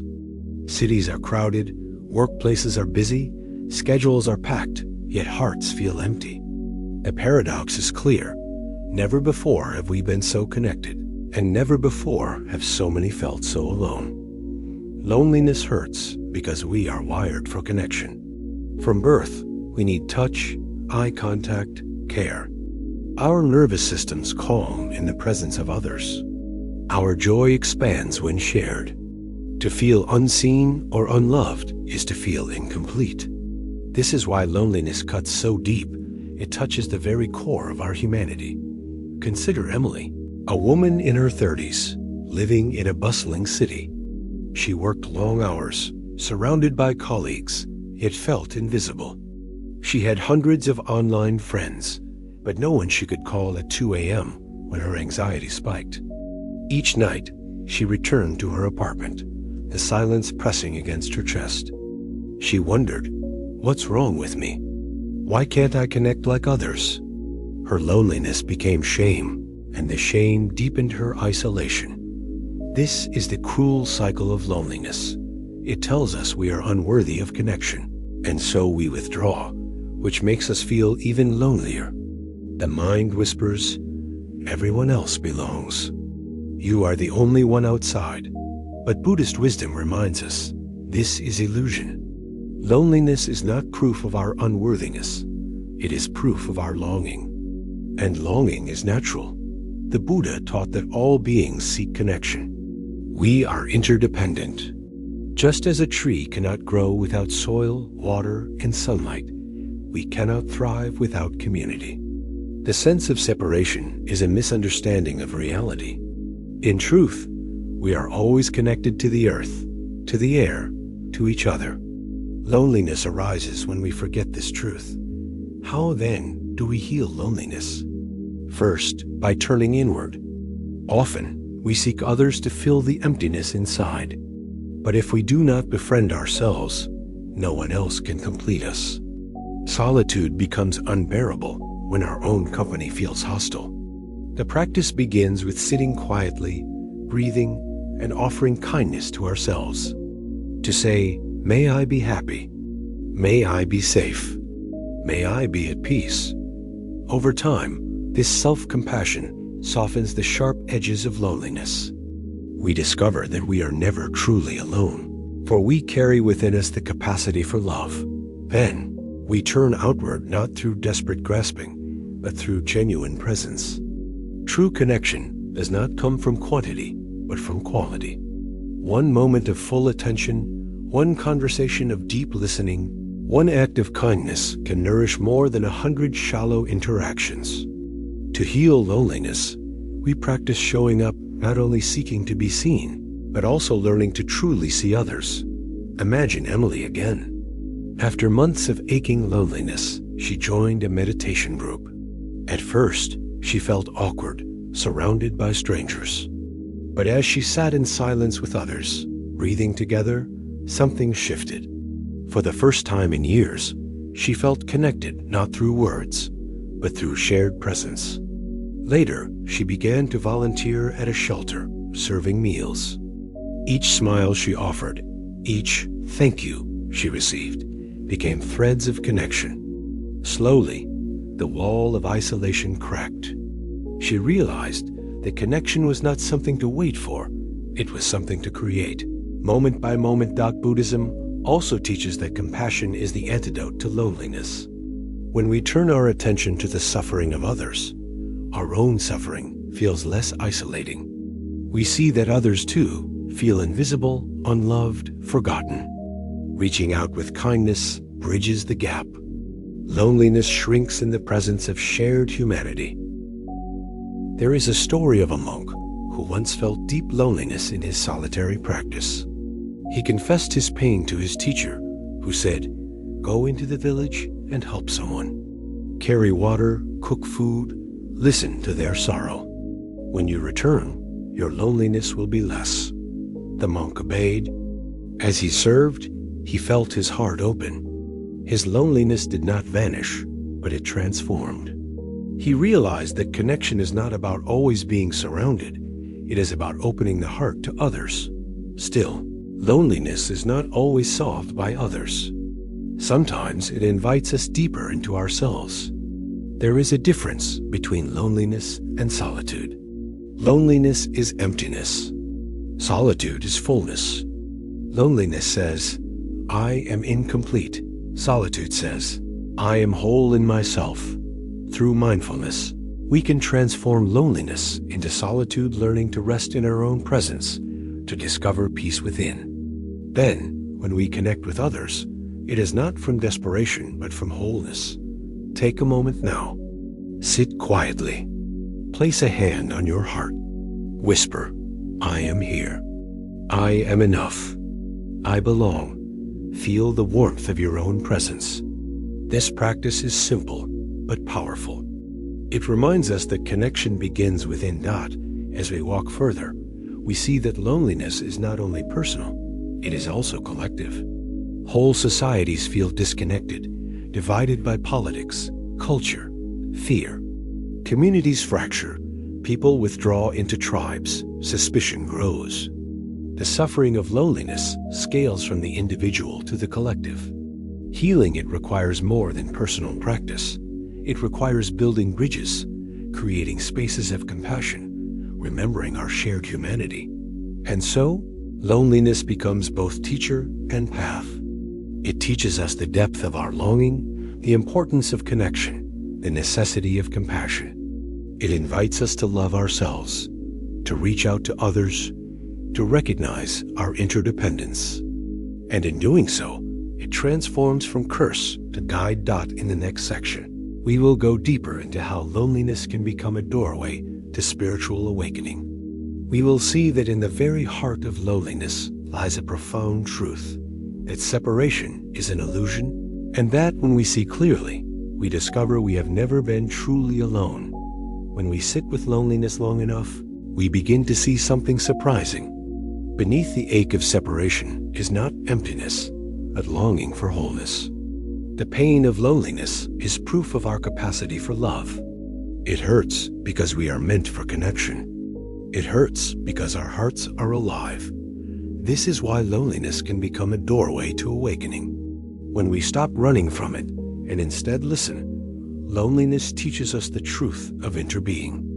We are not separate, though the mind convinces us otherwise. Every breath connects us to trees, every meal to the earth, every heartbeat to countless conditions that make our life possible. Loneliness whispers the illusion of isolation. Awareness reveals the reality of connection. Take the story of Hiroshi, a man who lived alone after his children moved away. At first, he sank into despair, believing his life was meaningless. But during meditation, he noticed his breath. He realized each breath was given by trees, by the air, by the earth. He realized the food on his table came from farmers, rain, sun, countless hands. Slowly, he saw that he was never truly alone. Even in solitude, he was connected to the whole universe. His loneliness softened into gratitude. This shift does not mean we no longer need people. Human presence remains vital, but it means we no longer see ourselves as isolated islands. We see ourselves as waves in the ocean of life. Each wave rises and falls, but it is never separate from the sea. In this vision, loneliness loses its sharpness. We belong, always. By nature of being alive. Compassion deepens this truth. When we feel lonely, we can remember millions of others feel the same at this very moment. Somewhere, someone is also sitting in silence, longing to be seen. This realization can open the heart. Instead of feeling cursed, we feel connected through shared humanity. Our loneliness becomes compassion. There is a practice in Buddhism called Tonglen, or sending and receiving. When loneliness arises, we breathe it in, not only our own, but the loneliness of all beings. We imagine their pain, their longing. Then we breathe out compassion, wishing them peace, connection, belonging. This practice transforms loneliness into service. It reminds us that our suffering is not separate, but part of the vast fabric of life. Loneliness can also point us toward creativity. Many artists, writers, and thinkers have birthed their greatest work in solitude. In the quiet of being alone, the heart listens more deeply.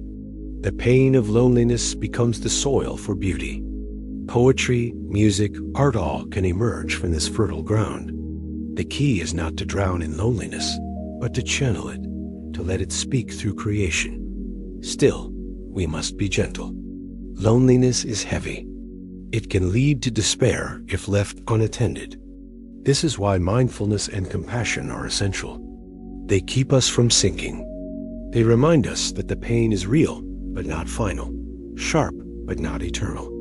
With awareness, even loneliness can transform into presence, into connection, into love. Imagine Emily once more, the woman in the city. As she practiced meditation, as she volunteered, as she connected with herself, her loneliness changed. It did not vanish completely, but it no longer defined her. She began to see it as a signal, a reminder to open her heart, to reach out, to create connection rather than wait for it. Her loneliness became a teacher, and in that shift, she discovered belonging, not in the number of people around her, but in the depth of her presence with herself and others. This is the gift loneliness can offer us all. It shows us where we are closed and invites us to open. It reveals the illusion of separation and points us toward truth. It calls us to compassion, to creativity, to connection. And when we meet it with awareness, it becomes less an enemy and more a guide. As we close this chapter, take one more breath. Whisper, I am connected. I belong. May all who feel lonely know they are not alone. Feel the truth of those words ripple outward. Somewhere, someone else may feel it too. This is connection. This is healing. Now, as we step forward, we encounter another deep challenge of modern life, anger and resentment. Just as loneliness isolates the heart, anger burns it. Just as loneliness whispers, you are alone, anger shouts, you are against me. The next chapter will guide us into this fire, showing us how Buddhist wisdom can transform anger, not by suppressing it, not by unleashing it, but by turning it into understanding and compassion. Anger is one of the most powerful emotions we experience. It rises quickly, like fire catching dry grass. A single word, a careless action, a painful memory, and suddenly the body heats, the voice sharpens, the mind narrows. In anger, the world shrinks into enemies and obstacles. For a moment, nothing matters except defending, attacking, destroying. In modern life, anger is everywhere. Road rage on highways, shouting matches on social media, families torn apart by bitter words, politics poisoned by division. Many live with a constant low hum of irritation, ready to ignite at the smallest spark. Anger feels powerful, but beneath its fire lies hurt, fear, disappointment, shame. Anger is not the root. It is the flame that rises when the root is wounded.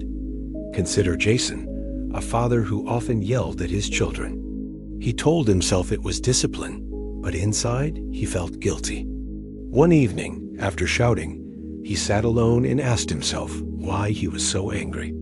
Slowly, he realized his anger came from exhaustion, from the pressure at work, from his own unhealed childhood wounds.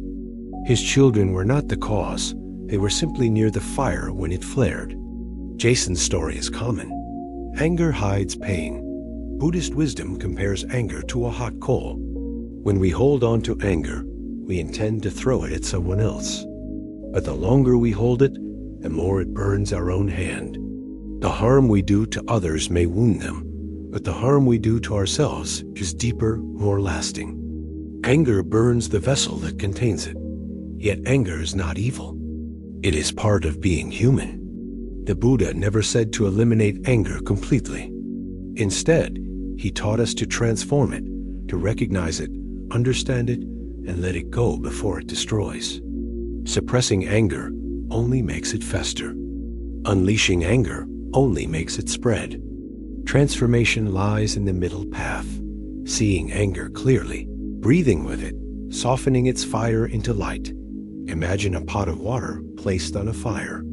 As the flames grow, the water boils, steam rises, pressure builds. If left unchecked, it spills over. But if we remove the fire, the water cools naturally. Anger is the same. When we keep feeding it with thoughts, how dare they? They always hurt me.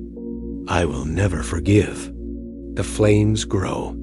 But if we pause, breathe, and stop feeding the fire, anger begins to cool. The energy that once burned can become the warmth of understanding. Mindfulness is the first step. When anger rises, we notice. This is anger. This is fire. Naming it creates space. Instead of being consumed, we become witnesses. The breath becomes our anchor. A deep breath is like a cool breeze across the flames. It does not extinguish anger instantly, but it keeps us from being swept away. Asterisk, the Buddha gave very practical advice. When anger rises, do not speak. Do not act immediately. Wait until the mind clears. Words spoken in anger are arrows that cannot be taken back. Actions taken in anger are scars that cannot be erased. By pausing, by breathing, we prevent harm. Compassion is the second step. When we look deeply, we see that anger always hides pain. A person who insults us is acting from their own wounds, their own ignorance, their own suffering. When we remember this, compassion softens our fury. We may still set boundaries, but we no longer carry hatred. Compassion is not weakness, it is strength. The strength to meet fire with water, not with more fire. Consider Maria, who carried resentment toward her sister for years. Their arguments had built walls of silence. Maria believed forgiveness meant excusing harm, so she held on to anger as protection. But over time, the anger weighed her down. Through meditation, she began to see her sister not only as an opponent, but as a human being shaped by her own struggles. Slowly, compassion grew. She forgave not to erase the past, but to free herself from the chains of resentment. The relationship healed, but even if it had not, Maria was lighter. This is the paradox of anger. We believe holding on to it punishes others, but it punishes us most. Forgiveness is not a gift to them. It is freedom for us. Still, transforming anger takes practice. Sometimes the fire feels overwhelming.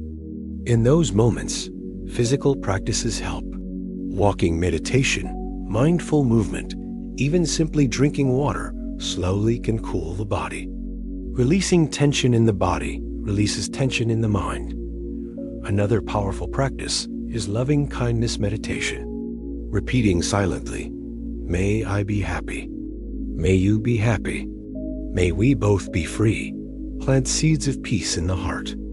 At first, these words may feel false when directed towards someone we resent. But with repetition, the heart softens. The fire cools. What seemed impossible, wishing happiness for an enemy, becomes possible. Anger can also be a teacher. It reveals where we are still wounded, where we still cling. If anger rises when someone criticizes us, it may point to insecurity. If anger rises when we feel ignored, it may point to our longing for respect. Each spark of anger shows us where healing is needed. When we meet it with awareness, anger becomes a guide rather than a destroyer. As we walk this path, we discover that the energy of anger can be transformed into clarity and courage. Just as fire can destroy, but also give light, anger can fuel action when tempered by wisdom. Righteous anger at injustice can inspire change, but only if it is guided by compassion, not hatred. The Buddha taught that even when we fight against injustice, we must not let hatred take root. To fight hate with hate only multiplies darkness. To fight hate with compassion is to bring light. Pause here. Think of a time you felt anger burn in your chest. Remember the heat, the thoughts, the tension. Now breathe deeply. Imagine cooling water flowing through you, softening the fire. Whisper, "This is anger. I see you. I will not feed you. May I be free." Feel the space open in your chest. This is the beginning of transformation. In the next section, we will go deeper into how anger can be transformed into understanding, how resentment can give way to forgiveness, and how the fire that once harmed us can become light for ourselves and others. Anger is often described as a storm. When it rises, the skies of the mind darken, thunder rolls in our chest, lightning strikes through our words and actions. But like any storm, anger cannot last forever. It passes. The question is, will we let it pass harmlessly, or will we add destruction to its path? Many people believe expressing anger is the only way to release it. They shout, slam doors, send messages they later regret. Others believe suppressing anger is virtuous, so they swallow it down, smiling outwardly while their insides burn. Both approaches cause harm. Expressing without awareness injures others. Suppressing without understanding injures ourselves. The middle way invites us to transform anger, not suppression, not explosion, transformation. How do we transform? First, by pausing. A pause interrupts the automatic reaction. One breath, one moment of silence, one step back. In that pause, space appears, and with space comes choice. Instead of being carried away by the storm, we can anchor ourselves, waiting until clarity returns. Second, by listening deeply. Anger often says, "I have been hurt. I have not been understood." When we listen to our anger, we discover the pain beneath it. When we listen to the anger of others, we discover their suffering. Deep listening cools the fire. Understanding is water poured on flames. Consider Sarah, who carried resentment toward her father for decades. She believed he had never supported her, never understood her dreams. Their conversations were filled with tension. But through meditation, Sarah learned to listen, not only to him, but also to her own anger. She discovered her pain was not only about his actions, but also about her longing for approval. When she finally spoke with him calmly, she listened with new ears. She heard his own fear, his own regret. The anger softened. Forgiveness blossomed. Their relationship did not become perfect, but it became human, tender, real. Third, by practicing forgiveness.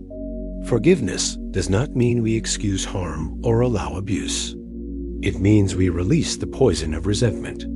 We stop drinking the bitterness ourselves. We choose freedom over bondage. Forgiveness is a gift we give to ourselves first. There is a story of a prisoner who carried hatred toward his captors long after being released. One day, a teacher asked him, "Why do you still let them imprison your heart?" The man realized that though his body was free, his anger kept him chained. By forgiving, he was not approving of their actions. He was freeing himself from their grip. This is the power of forgiveness brought forth by cultivating compassion. Compassion does not deny harm. It does not excuse cruelty, but it sees clearly that those who harm are themselves caught in ignorance, fear, and pain. To respond with hatred only deepens suffering. To respond with compassion breaks the cycle. Compassion is the strongest force against anger, not because it destroys it, but because it transforms it. Imagine the fire of anger as energy. If left unchecked, it burns the house down. But if channeled, it can warm, illuminate, inspire. This is how compassion transforms anger. The energy that once destroyed becomes fuel for understanding, for action, for healing. This transformation is not instant. It takes practice. Some days the fire will still flare. Some words will still sting. But with each moment of mindfulness, each breath of compassion, we grow stronger. We learn to recognize anger sooner, to cool it faster, to harm less. Over time, we discover that anger is not an enemy, but a teacher pointing us to where we need healing, guiding us toward deeper understanding. Pause again. Think of someone you resent. Feel the fire in your body. Now imagine they're suffering their fears, their wounds, their ignorance. Whisper silently, "May you find peace. May I be free from anger."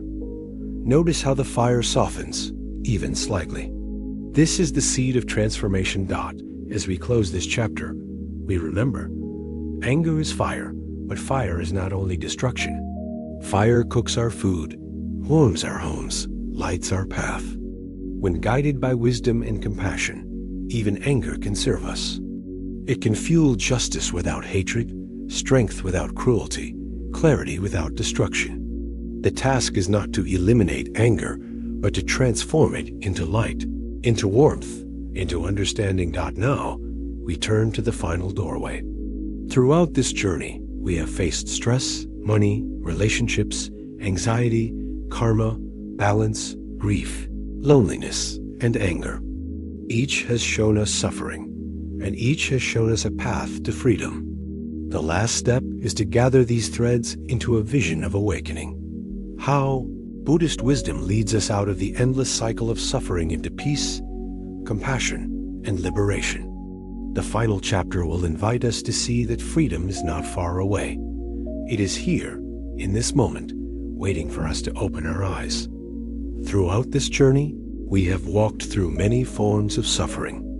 Stress and exhaustion, struggles with money, the pain of relationships and attachment, the restless mind of anxiety, the law of karma and cause and effect, the discipline of balance, the heartbreak of grief, the ache of loneliness, the fire of anger.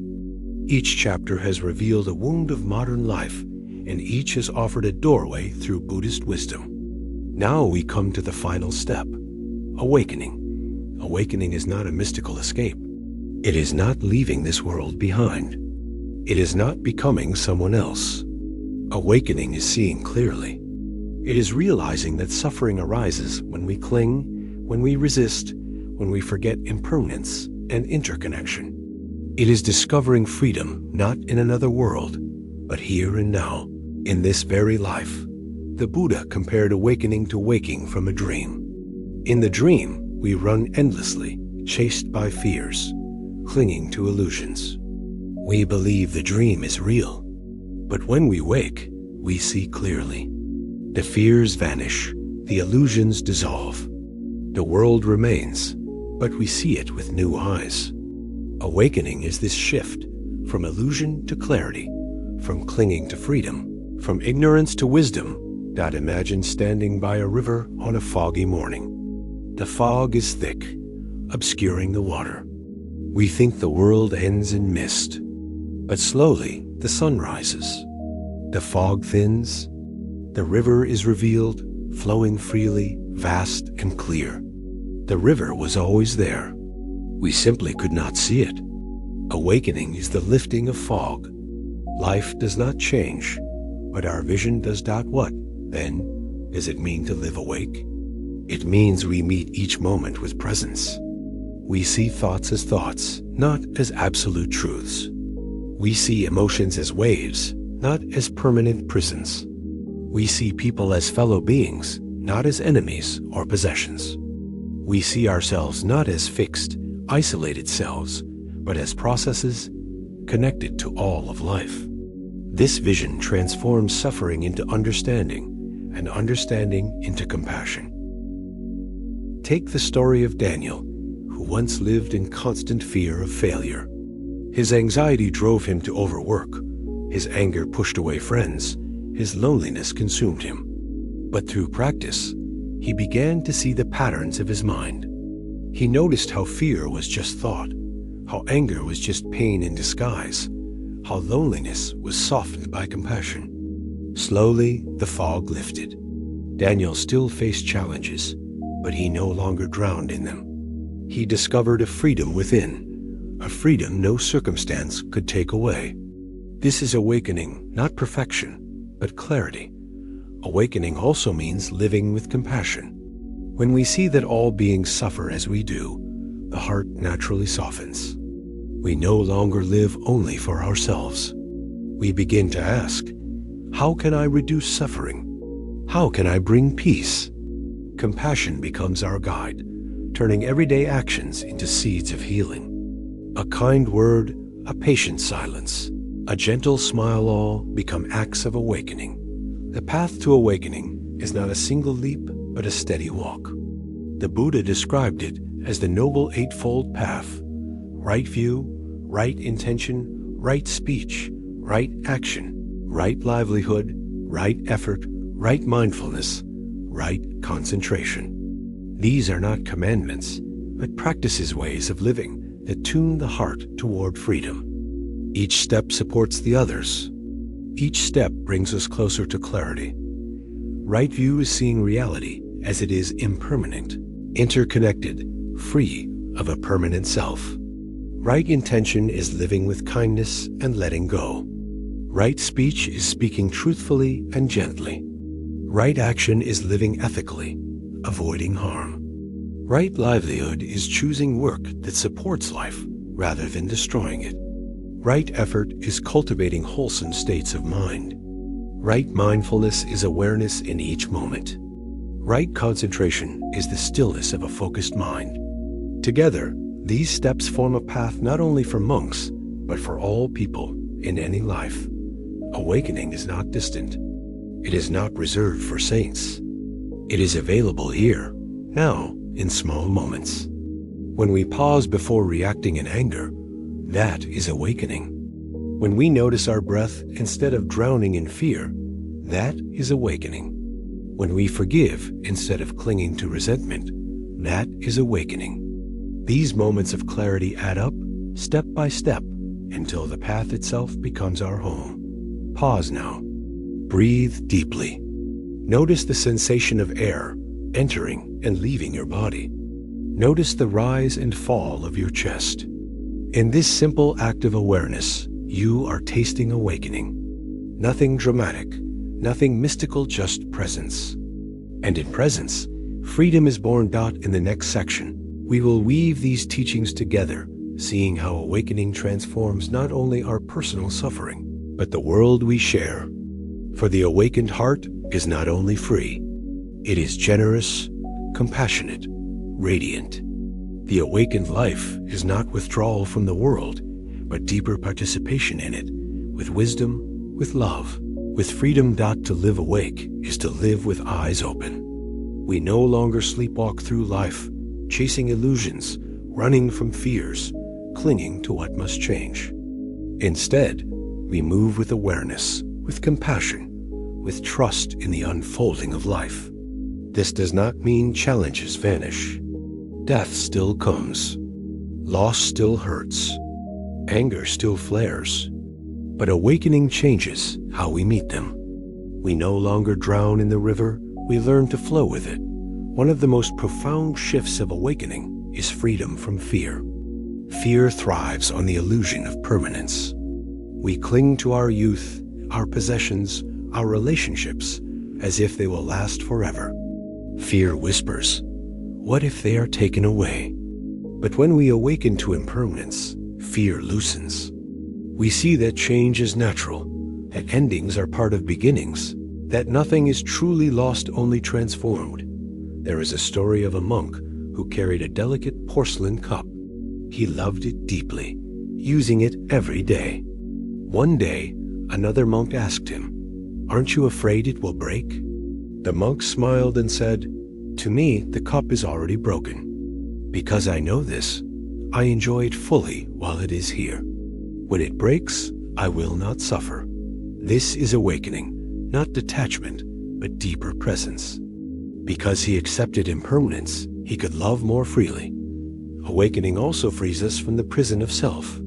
We spend so much energy defending me, protecting mine, comparing ourselves to others. But the self we guard is not fixed. It is a flow, a collection of body, feelings, perceptions, thoughts, consciousness. Like a flame, it exists only in constant change. To awaken is to see that we are not solid islands, but waves in the ocean of life. This vision does not erase individuality, but it dissolves the illusion of separation.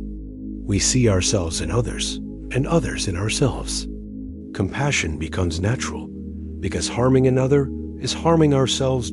Imagine walking through a forest. You see countless trees, each unique, each separate.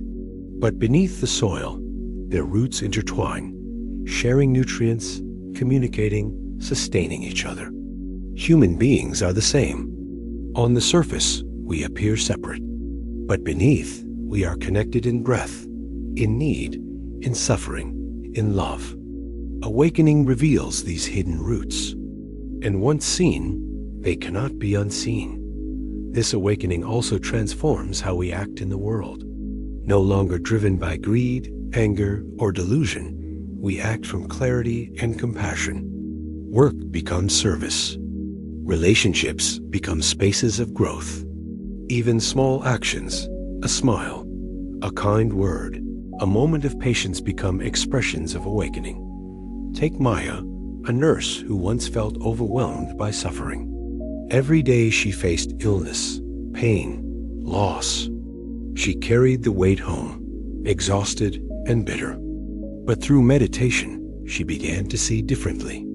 Each patient was not just a body, but a fellow being, part of the same web of life. Their suffering was not a burden to escape, but a call to compassion.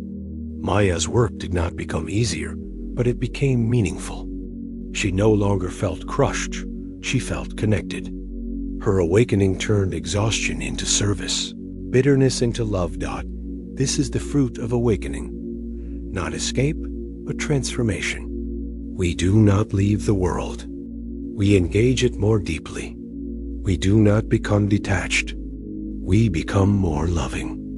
We do not rise above humanity. We embrace it fully. As we near the end of this journey, remember that awakening is not distant. It is not reserved for monks in temples or sages in caves. It is available in the breath you take now, in the choice you make now, in the love you give now. Every moment is an opportunity to wake up. Pause here. Place a hand on your heart.